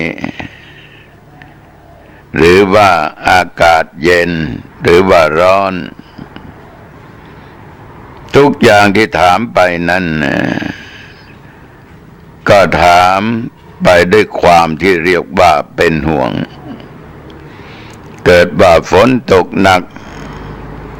หลับไม่เข้าท่าเลยเรียกว่าหลับปุ้ย ระวังโจรขโมยจะเข้าบ้านขึ้นบ้านยิ่งฝนตกหนักนี่โจรขโมยยิ่งชอบนะแต่ทีนี้ระวังฟืนไฟนะตัวสำคัญต้องดับให้สนิทฝนมาลมมักจะตามมานะมีลมกันโชกแรงเกิดฟ้าผ่าขึ้นมาแล้วก็เครื่อง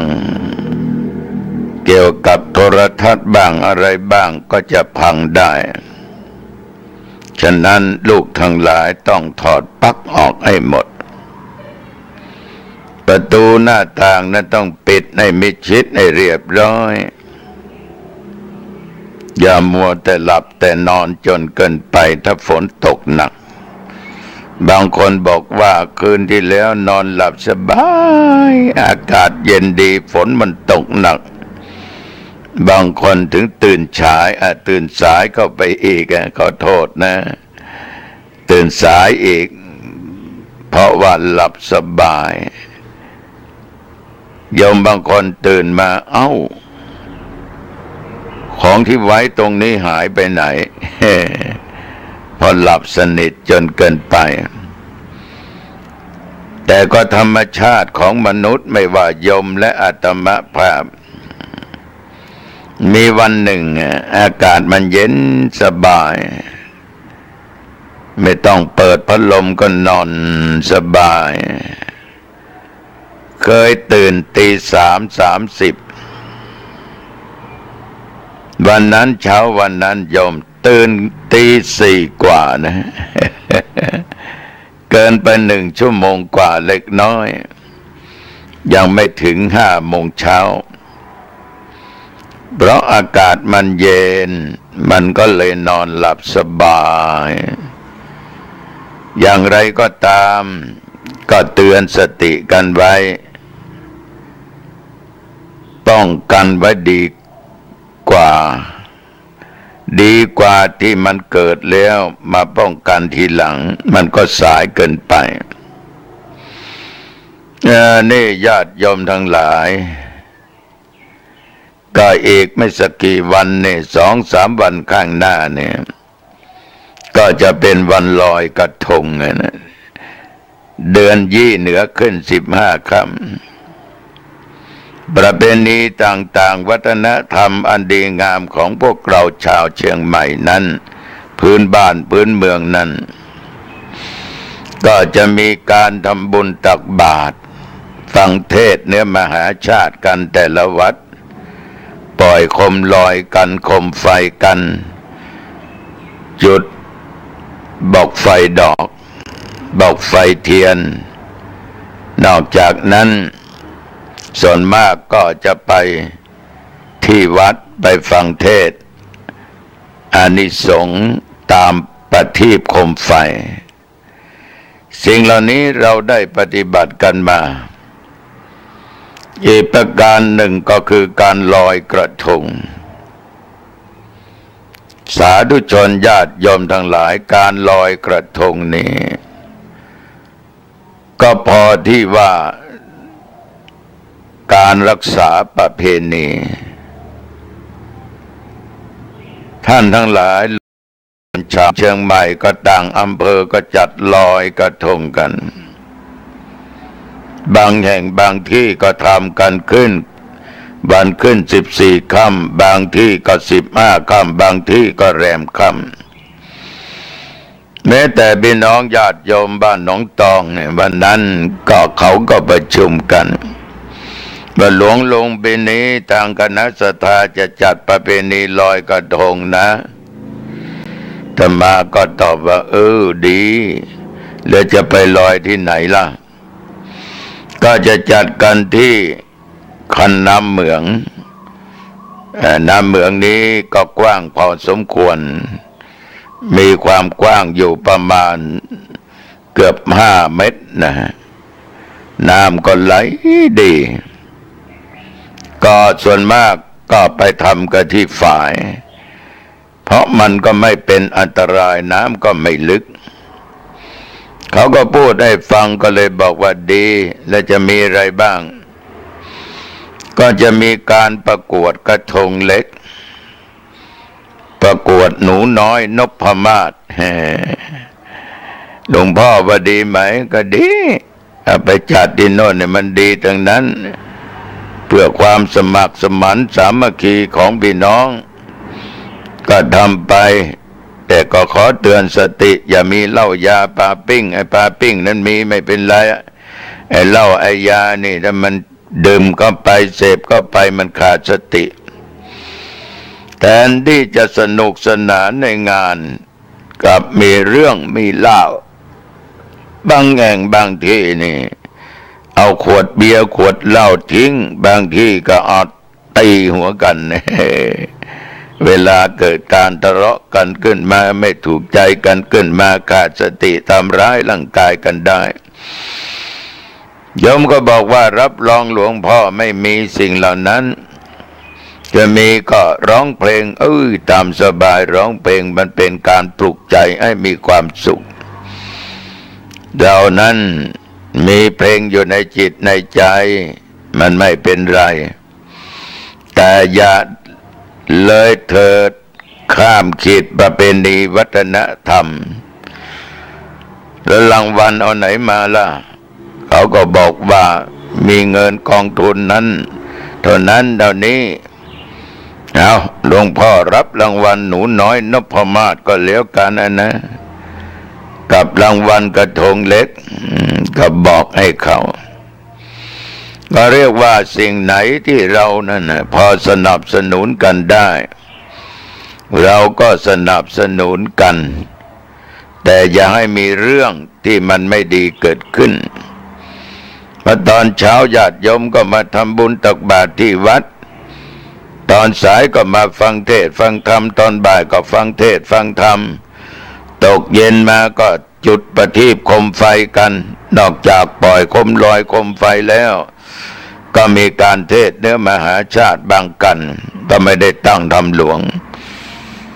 แล้วนอกจากนั้นก็ยังมีฟังธรรมอานิสงส์การจุดประทีปโยมทั้งหลายเขาก็มาฟังกันที่มาก็มาที่ไม่มาก็ตามอัธยาศัยบางคนก็ไปจุดประทีปที่หน้าบ้านของแต่ละบุคคลก็คงจะบูชาทั้งนั้นแหละนะบูชานึกถึงพระพุทธเจ้าทั้ง5 พระองค์ก็บอกว่าเป็นสิ่งที่ดีเป็นมงคลต่อชีวิตทำอะไรทำดีๆมันเป็นมงคล บูชาสิ่งที่ควรบูชาเช่นว่าเราบูชาพ่อแม่ครูบาอาจารย์ผู้มีพระคุณบูชาพระพุทธพระธรรมพระสงฆ์บูชาสิ่งที่มีพระคุณต่อเราพระธาตุเจดีย์เราไปเวียนเทียนเราบูชาเนื่องโดยพระพุทธเจ้าบูชาพระสงฆ์องค์เนรบูชาพระธรรมบางคนบอกว่าจัดลอยกระทงบูชาแม่น้ำคงคาทั้งหลายที่มีประโยชน์ต่อชาวบ้านทำการเกษตรก็ถูก เราไม่เถียงหรอกมันมีพระคุณทั้งนั้นดินน้ำลมไฟแต่ก็มีโทษบ้างนะน้ำมากก็ไม่ดีไฟมันไหม้ก็ไหม้หมดดินนะยอมทั้งหลายแน่นอนที่สุดลมถ้ามีเยอะพัดบ้านช่องหอเรือนล้มละเนระนาดเราบูชาคุณแห่งบิดามารดาคุณพระพุทธพระธรรมพระสงฆ์พระเจ้าห้าพระองค์ดียมก็ให้การสนับสนุนเขาไปบางคนนั้นไปบูชาอะไรจอมปลวกบูชาต้นกล้วยบูชาต้นไม้ก็ดีนะไม่ใช่ไม่ดีแต่ว่ามันมีความโลภอยู่อย่างหนึ่งมีความหลงเอาแป้งเข้าไปโรยกับมือเข้าถูหาเลขเด็ด2 ตัว 3 ตัวอะไรก็ไม่รู้นะก็มันเป็นความเชื่อของแต่ละคนก็ไม่ว่ากันนะ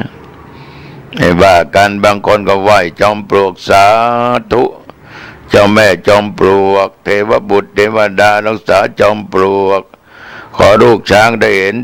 เลขเด็ดด้วยเถิดเนี่ยคนก็ไปไหว้กันกราบกันขอกันทุกวันคนเป็น100 200มันก็ต้องเจอนะ2 ตัวนี่ไม่รอดแน่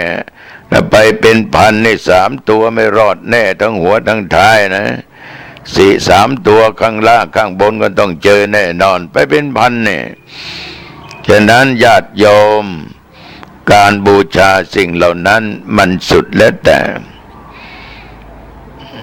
สมัยก่อนมีต้นตาลอยู่ที่หน้าวัดหนองตองนะเดี๋ยวนี้ฝันหมดแล้ว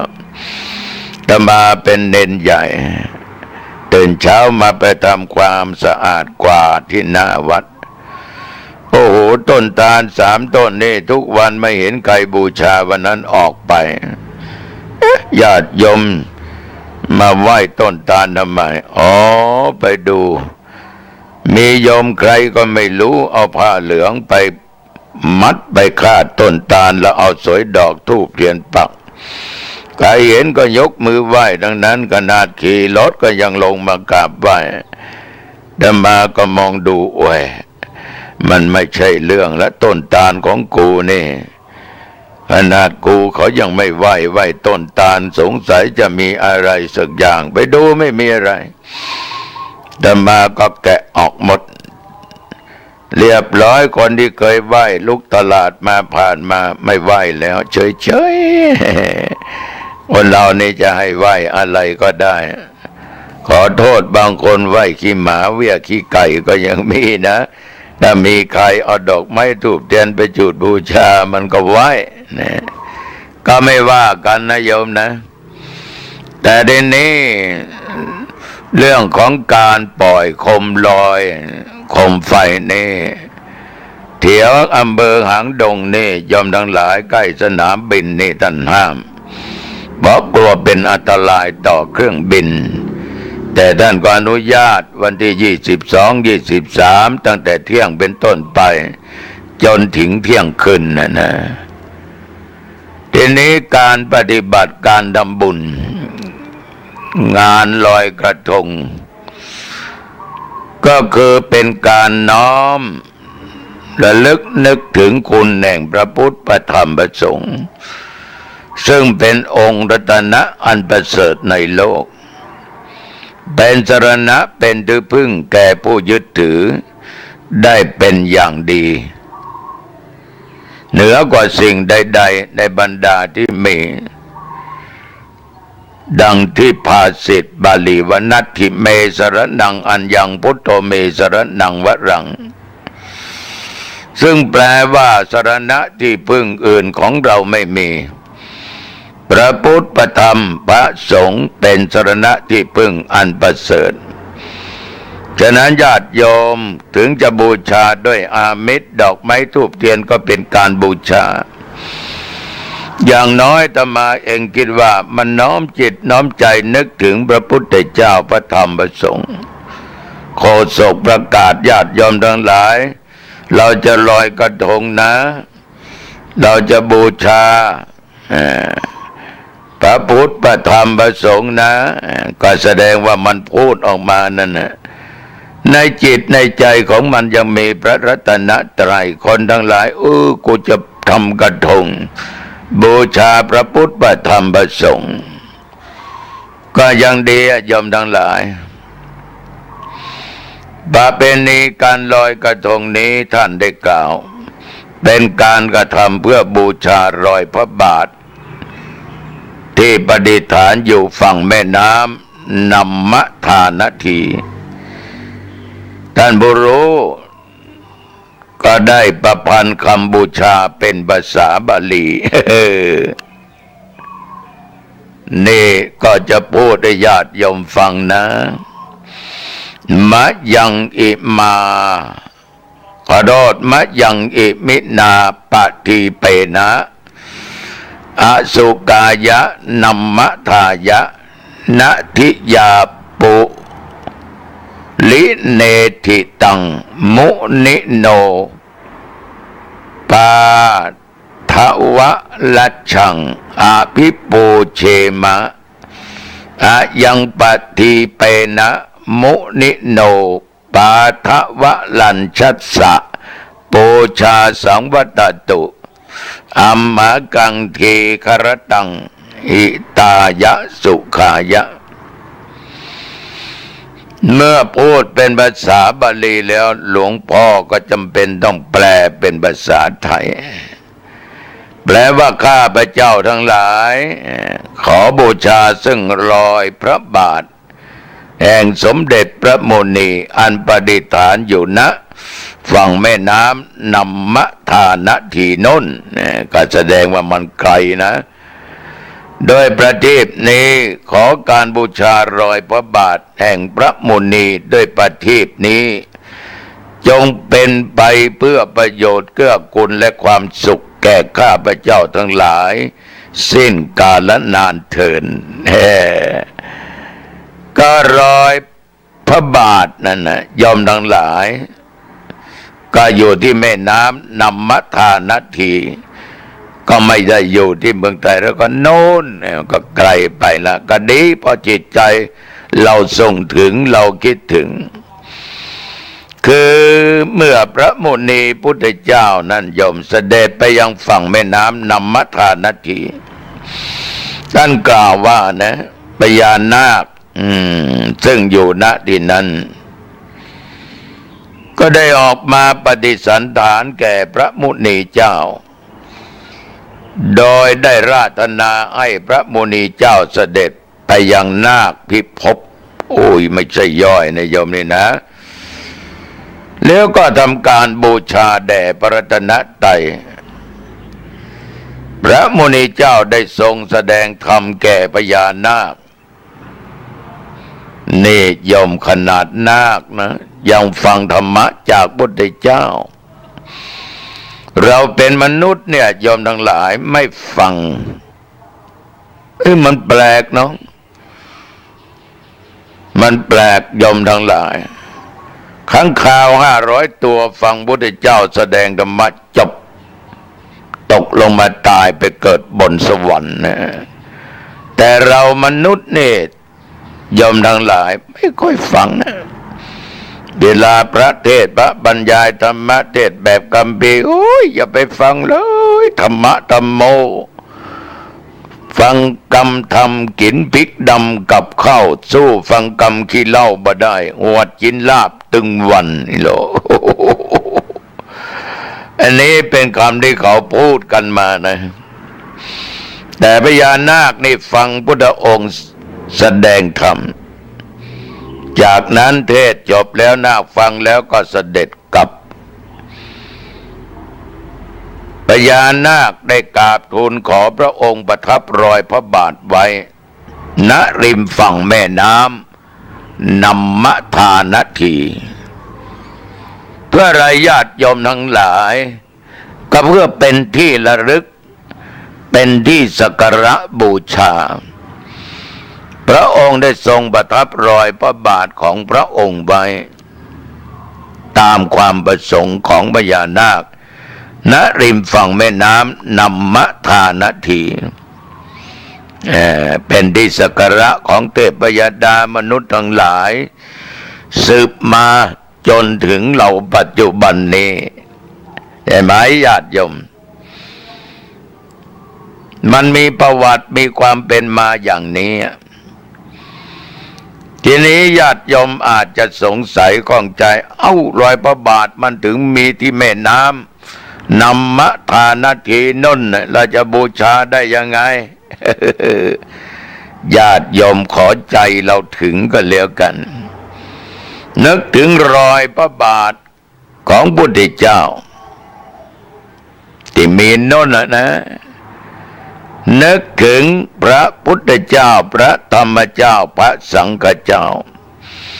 ขอจิตใจโยมแน่วแน่ตั้งมั่นไม่หวั่นไหวไม่เอาแต่ความสนุกสนานอย่างเดียวไม่เมาไม่เสพไม่เล่นมากจนเกินไปบูชาด้วยจิตใจสดใสสะอาดปราศจากอะไรที่เป็นสิ่งไม่ดีโยมทั้งหลายสิ่งเหล่านี้ก็จะเกิดบุญกุศลอันยิ่งใหญ่ต่อท่านทั้งหลายที่จะลอยกระทงนะแต่ถ้าหากว่าเอาประเพณีวัฒนธรรมมาอ้างอย่างเดียวเต้นลำดื่มกินเดี๋ยวก็ทะเลาะวิวาทกันเกิดเรื่องกันอย่างนี้มันก็เป็นการทำลายประเพณีวัฒนธรรมหนูน้อยนพมาศก็ดีโยมก็พ่อแม่ต้องดูแลแต่หนูหรือเด็กที่จะขึ้นประกวดนั้นก็ต้องช่วยกันดูแลในฐานะเราเป็นผู้หลักผู้ใหญ่ไม่ว่าผู้ปกครองแต่ขอเน้นคณะกรรมการทุกท่านอย่ามีอคตินะคนนี้ไม่ใช่ญาติกูแม่คะแนนมากนะถึงมึงหน้าตาจะดีเข้าท่าดีพูดเก่งสู่หลานกูไม่ได้มีอคติแล้วบางทีเกลียดพ่อชังแม่มันนะเลยไปเกลียดชังถึงลูกเขาอย่ามีอคติเพราะความชังเพราะความเกลียดอย่ามีอคติเพราะเป็นญาติเพราะความรักให้มีจิตใจเป็นกลางในการตัดสินอะไรก็ตาม ระวังนะโยมนะดังคำที่เขาพูดไก่มันแพ้แต่เจ้าของมันไม่แพ้โคมันแพ้แต่เจ้าของไม่แพ้ขนาดบางครั้งนี่แข่งคมลอยกันคมไฟกันไอ้คมมันแพ้แต่เจ้าของมันไม่แพ้ก็มี อย่าให้มีเรื่องการพนันเข้ามาแทรกแต่มอบเป็นของขวัญให้แก่เด็กนั่นมันดีให้กำลังอกกำลังใจเพราะทุกคนจะขึ้นเวทีก็แต่งหน้าแต่งตาใส่ผ้าใส่อะไรเอกสรรหามาแต่งพอทุกคนไม่ยอมต้องเด่นนะเราก็เข้าใจกันฉะนั้นศรัทธาสาธุชนญาติโยมทำอะไรนั้นต้องมีธรรมะอยู่ในจิตในใจอย่าได้ทำสิ่งที่เป็นอัปปมงคลอันไหนไม่ดีนะโยมอันที่จกกันได้นั่นนะเอามือสอดเข้าไปได้ใส่ไป20 บาทอย่าทำเลยโยมมันเป็นอัปปมงคลงานมงคลเอาสิ่งเหล่านี้มาแทรกมันไม่ดี ไม่ใช่เรื่องของตุมันเรื่องของกูไม่เป็นไรอาตมาขออภัยด้วยนะ ลูกหลานเอ้ยทุกวันนี้เราทำลายประเพณีวัฒนธรรมไปหมดอย่าลืมว่าอยู่ได้ทุกวันนี้เพราะวัฒนธรรมของชาติไทยประเพณีอันงดงามแต่มาดูเดี๋ยวนี้สมัยปัจจุบันเนี่ยโยมหลายวัดนะที่สารเอาไม้ไผ่มาสารเป็นขวดแตะไอ้คนรุ่นหลังเนี่ยไม่เคยเห็นขวดแตะหรอกรุ่นอาตมานี่เป็นเด็กเนี่ยเคยเห็นก็เห็นว่าเป็นของแปลกเนี่ยตัวเจ้าก็หัวคิดดีญาติโยมก็หัวคิดเด่นสร้างขึ้นมาญาติโยมก็ไปเที่ยวชมกันแล้วก็อวด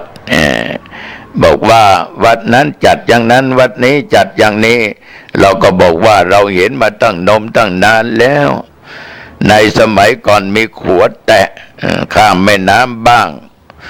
บางทีก็เอาไปกลางทุ่งกลางนาก็มีข้ามน้ำไปเกี่ยวข้าวเกี่ยวอะไรปลูกข้าวทำสวนการเกษตร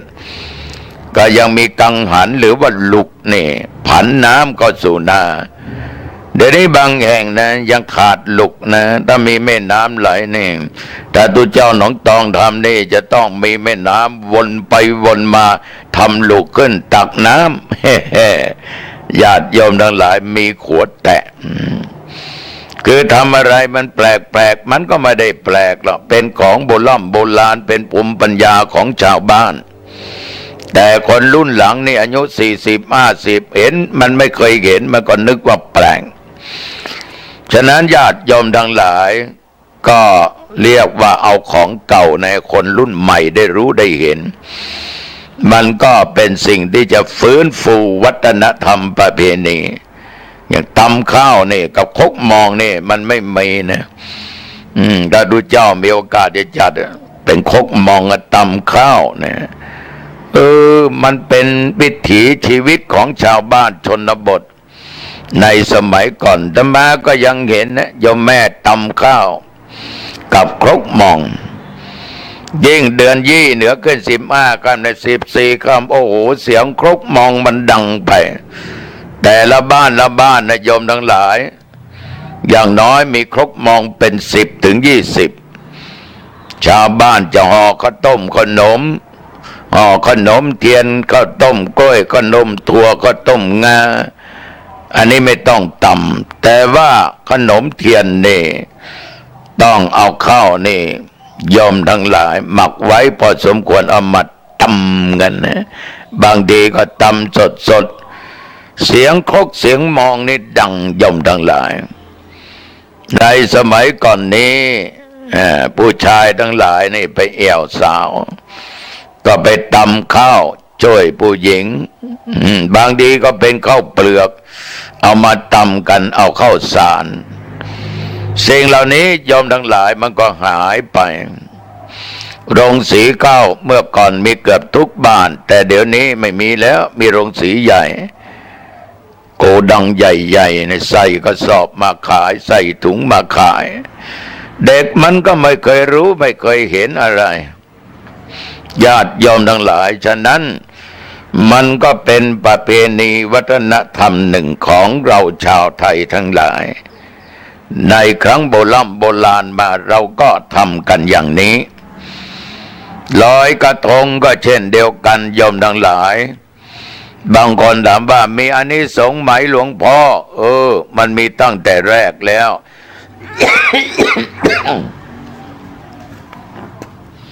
อานิสงส์มันเกิดขึ้นเมื่อเราคิดจะทำดีเพื่อรักษาประเพณีวัฒนธรรมจิตใจเราก็แช่มชื่นเบิกบานใช่ไหมอยากให้ถึงวันนั้นมาเร็วๆเนี่ยทำกระทงด้วยประณีตบางทีก็ช่วยกันคน2 คน3 คนคนนั้นหาดอกหาใบตองมาหาตูปหาเทียนมาอะไรเอาอะไรใส่ในกระทงทำให้ประณีตทำให้สวยงามมันบ่งถึงจิตใจต้องเป็นสมาธิต้องตั้งใจทำต้องมีสตินี่ มันได้อานิสงส์อย่างนี้หนุ่มสาวก็ไปทำด้วยกันบูชากันหยอกล้อกันเล่นกันญาติโยมทั้งหลายมันดีแต่ถ้าเป็นอัปมงคลเนี่ยนะทำไปด้วยดื่มไปด้วยเสพไปด้วยโอ้โหทำอะไรไม่ค่อยเข้าท่าเนี่ยนะอัปมงคลก็มันเกิดขึ้นมาปะปนกับงานมงคล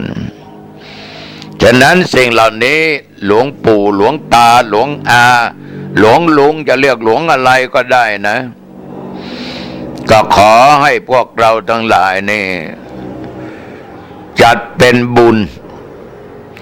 ตามรีดตามรอยในทางพุทธศาสนาทำอยู่ในกรอบนับญาติโยมไม่ว่าหญิงว่าชายในรักษาตันติประเพณีไว้ไม่ให้เสื่อมสูญและเพื่อเป็นการเพิ่มพูนอัปปมาทธรรมคือไม่ตั้งอยู่ในความประมาทไม่ขาดสติให้งอกงามยิ่งขึ้นไปโอ้ยมอานิสงส์การลอยกระทงนี่มีอานิสงส์มากถ้าหากท่านทั้งหลายตั้งอกตั้งใจทำตั้งจิตอธิษฐานตั้งจิตอุทิศบูชาคุณของพระรัตนตรัย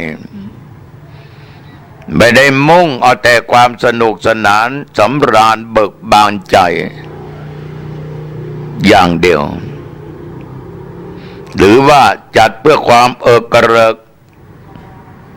อื่นใดนั้นที่มันเกินขอบเขตมันก็ไม่ดีฉะนั้นท่านผู้รู้ทั้งหลายการลอยกระทงนั้นก็เป็นประเพณีจะเป็นลอยกระทงใหญ่กระทงเล็กก็สุดแล้วแต่ว่าหมู่บ้านนั้นสถานที่นั้นจะจัดกันยังไงเสียดายบางแห่งบางที่นั้นปล่อยโคมไฟโคมลอยนั้นทำไม่ได้ตามตั้งใจเพราะว่าผิดกฎหมายที่เขาได้ประกาศไว้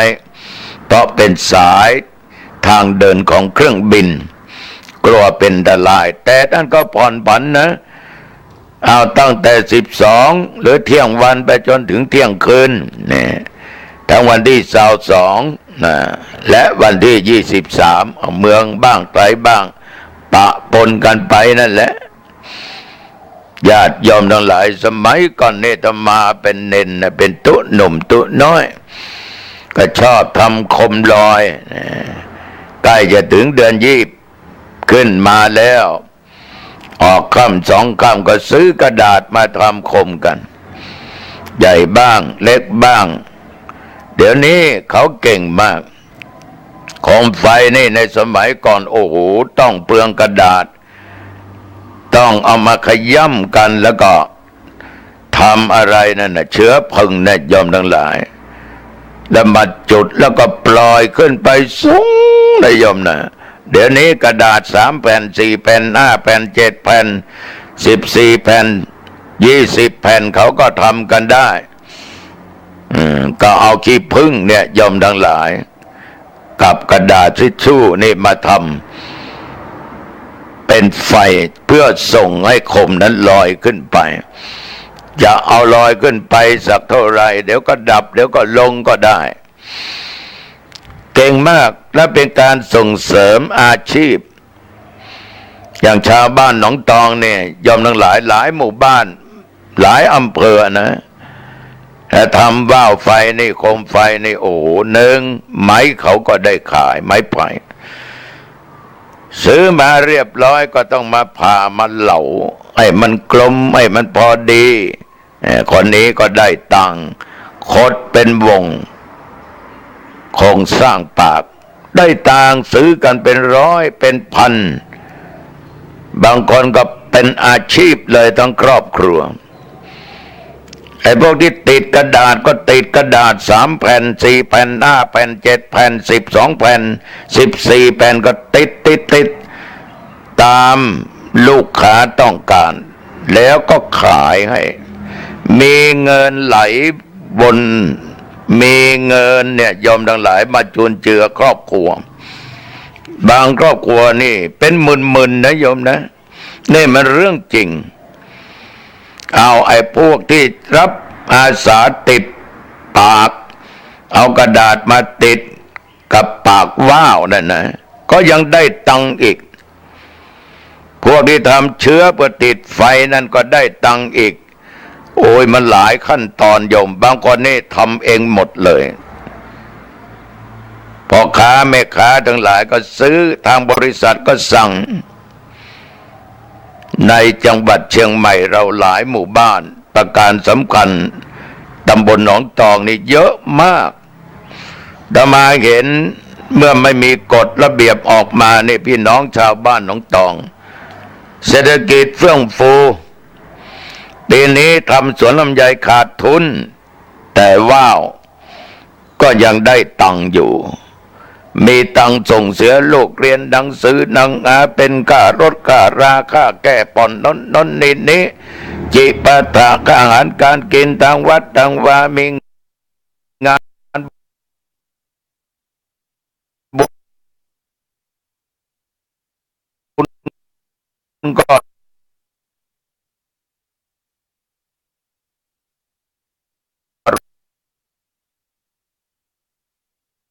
ร่วมบุญได้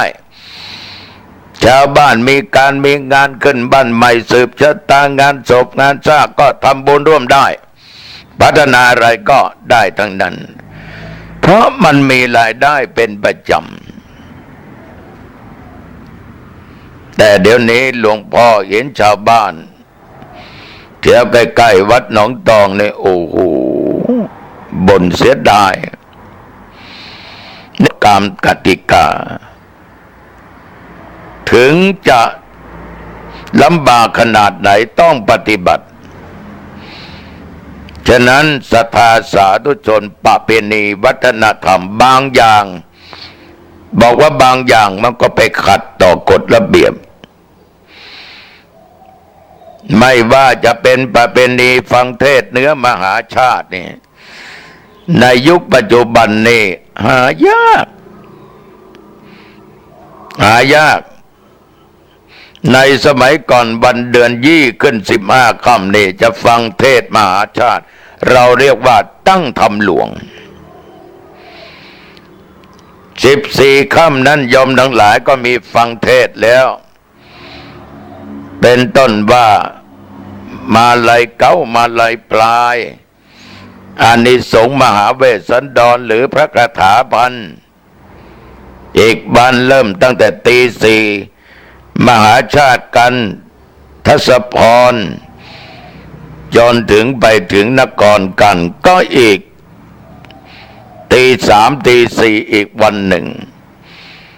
สมัยก่อนเมื่ออาตมาภาพเป็นเนนเป็นตุ๊หนุ่มตุ๊น้อยพลังเสียงยังดีเจ๋วแหววอยู่นะรับเทศน์ในงานในวันเดือนยี่นี่วันเดียวนั้น8 ที่ 9 แห่งนะ8 แห่ง 9 แห่งออกวัดตั้งแต่เช้ากลับเข้าวัดมาอีกวันหนึ่ง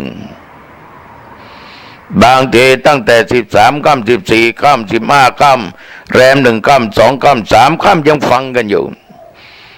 ตั้ง8 ค่ำก็ยังเริ่มและโยมทั้งหลาย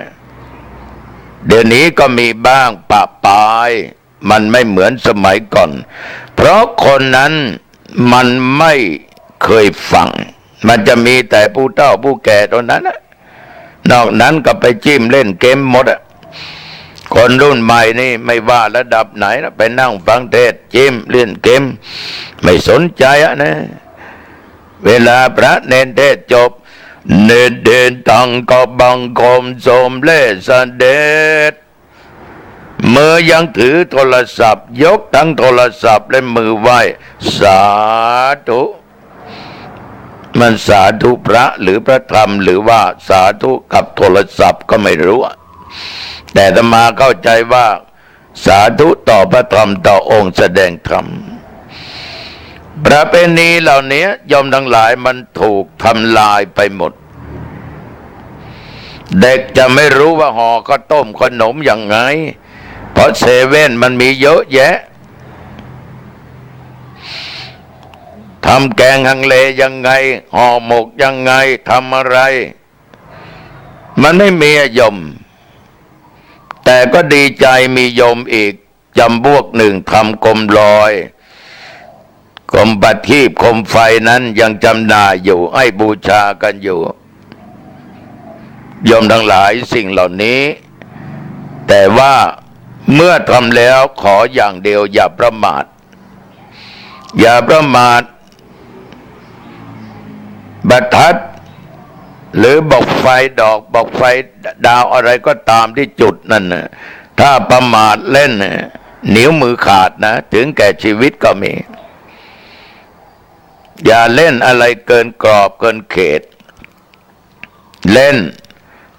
ก็ให้เล่นได้แต่ให้มีสติควบคุมอยู่ตลอดเวลาต้องคิดเสมอว่า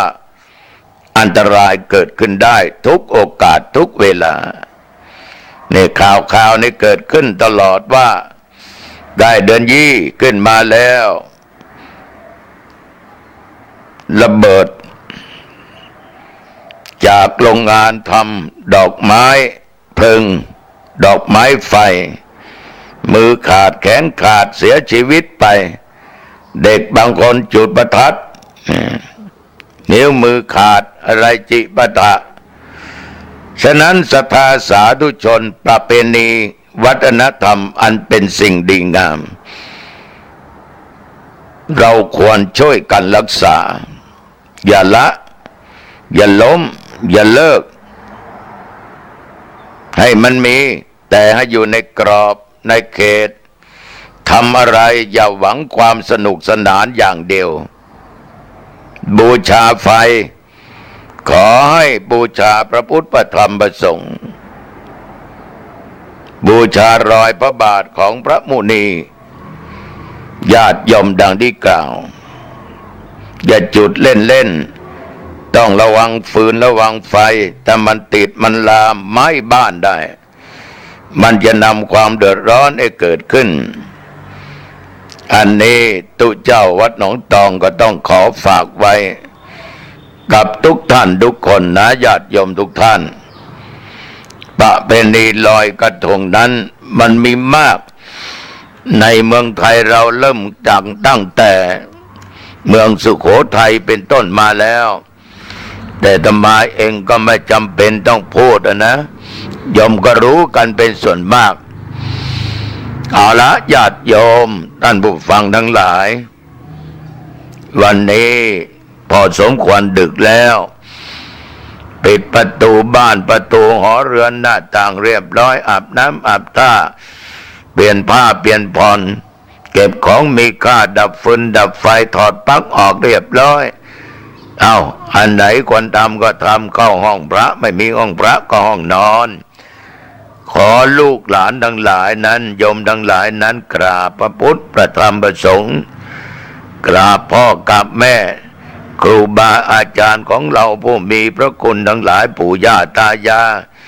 เทวบุตรเทวดารักษาบ้านบรรพบุรุษตลอดเทบุตรเทวดารักษากายของตัวเองไหว้พระสวดมนต์เจริญสมาธิภาวนาตามสมควรแผ่เมตตาแก่สรรพสัตว์เจ้ากรรมนายเวรให้ผู้ล่วงลับดับขันไปไม่ว่ามนุษย์และสัตว์เดรัจฉานแผ่เมตตาแก่เทบุตรเทวดาและแผ่เมตตาแก่ตัวเองให้ลูกทั้งหลายโยมทั้งหลายทบทวนดูศีล5 ข้อปานาตั้งมั่นอาทินนาไม่หวั่นไหวกาเมไม่มีอะไรมุสาไม่หลอกลวงสุราอดได้เพราะมีสติไม่เอาทั้งฝิ่นกัญชาโรยอินยาบ้าอย่ามาขอให้ลูกทั้งหลายจิตใจใสสะอาดนอนหลับให้สบายตื่นมาสบายจิตสบายใจมีโชคมีชัยก็แล้วกันนะคิดสิ่งหนึ่งประการใดขอความคิดความปรารถนาเหล่านั้นจงสำเร็จผลเหมือนกันทุกท่านทุกคนอายุวันโนสุขังพลังพบกันใหม่อาคารหน้าเจริญพร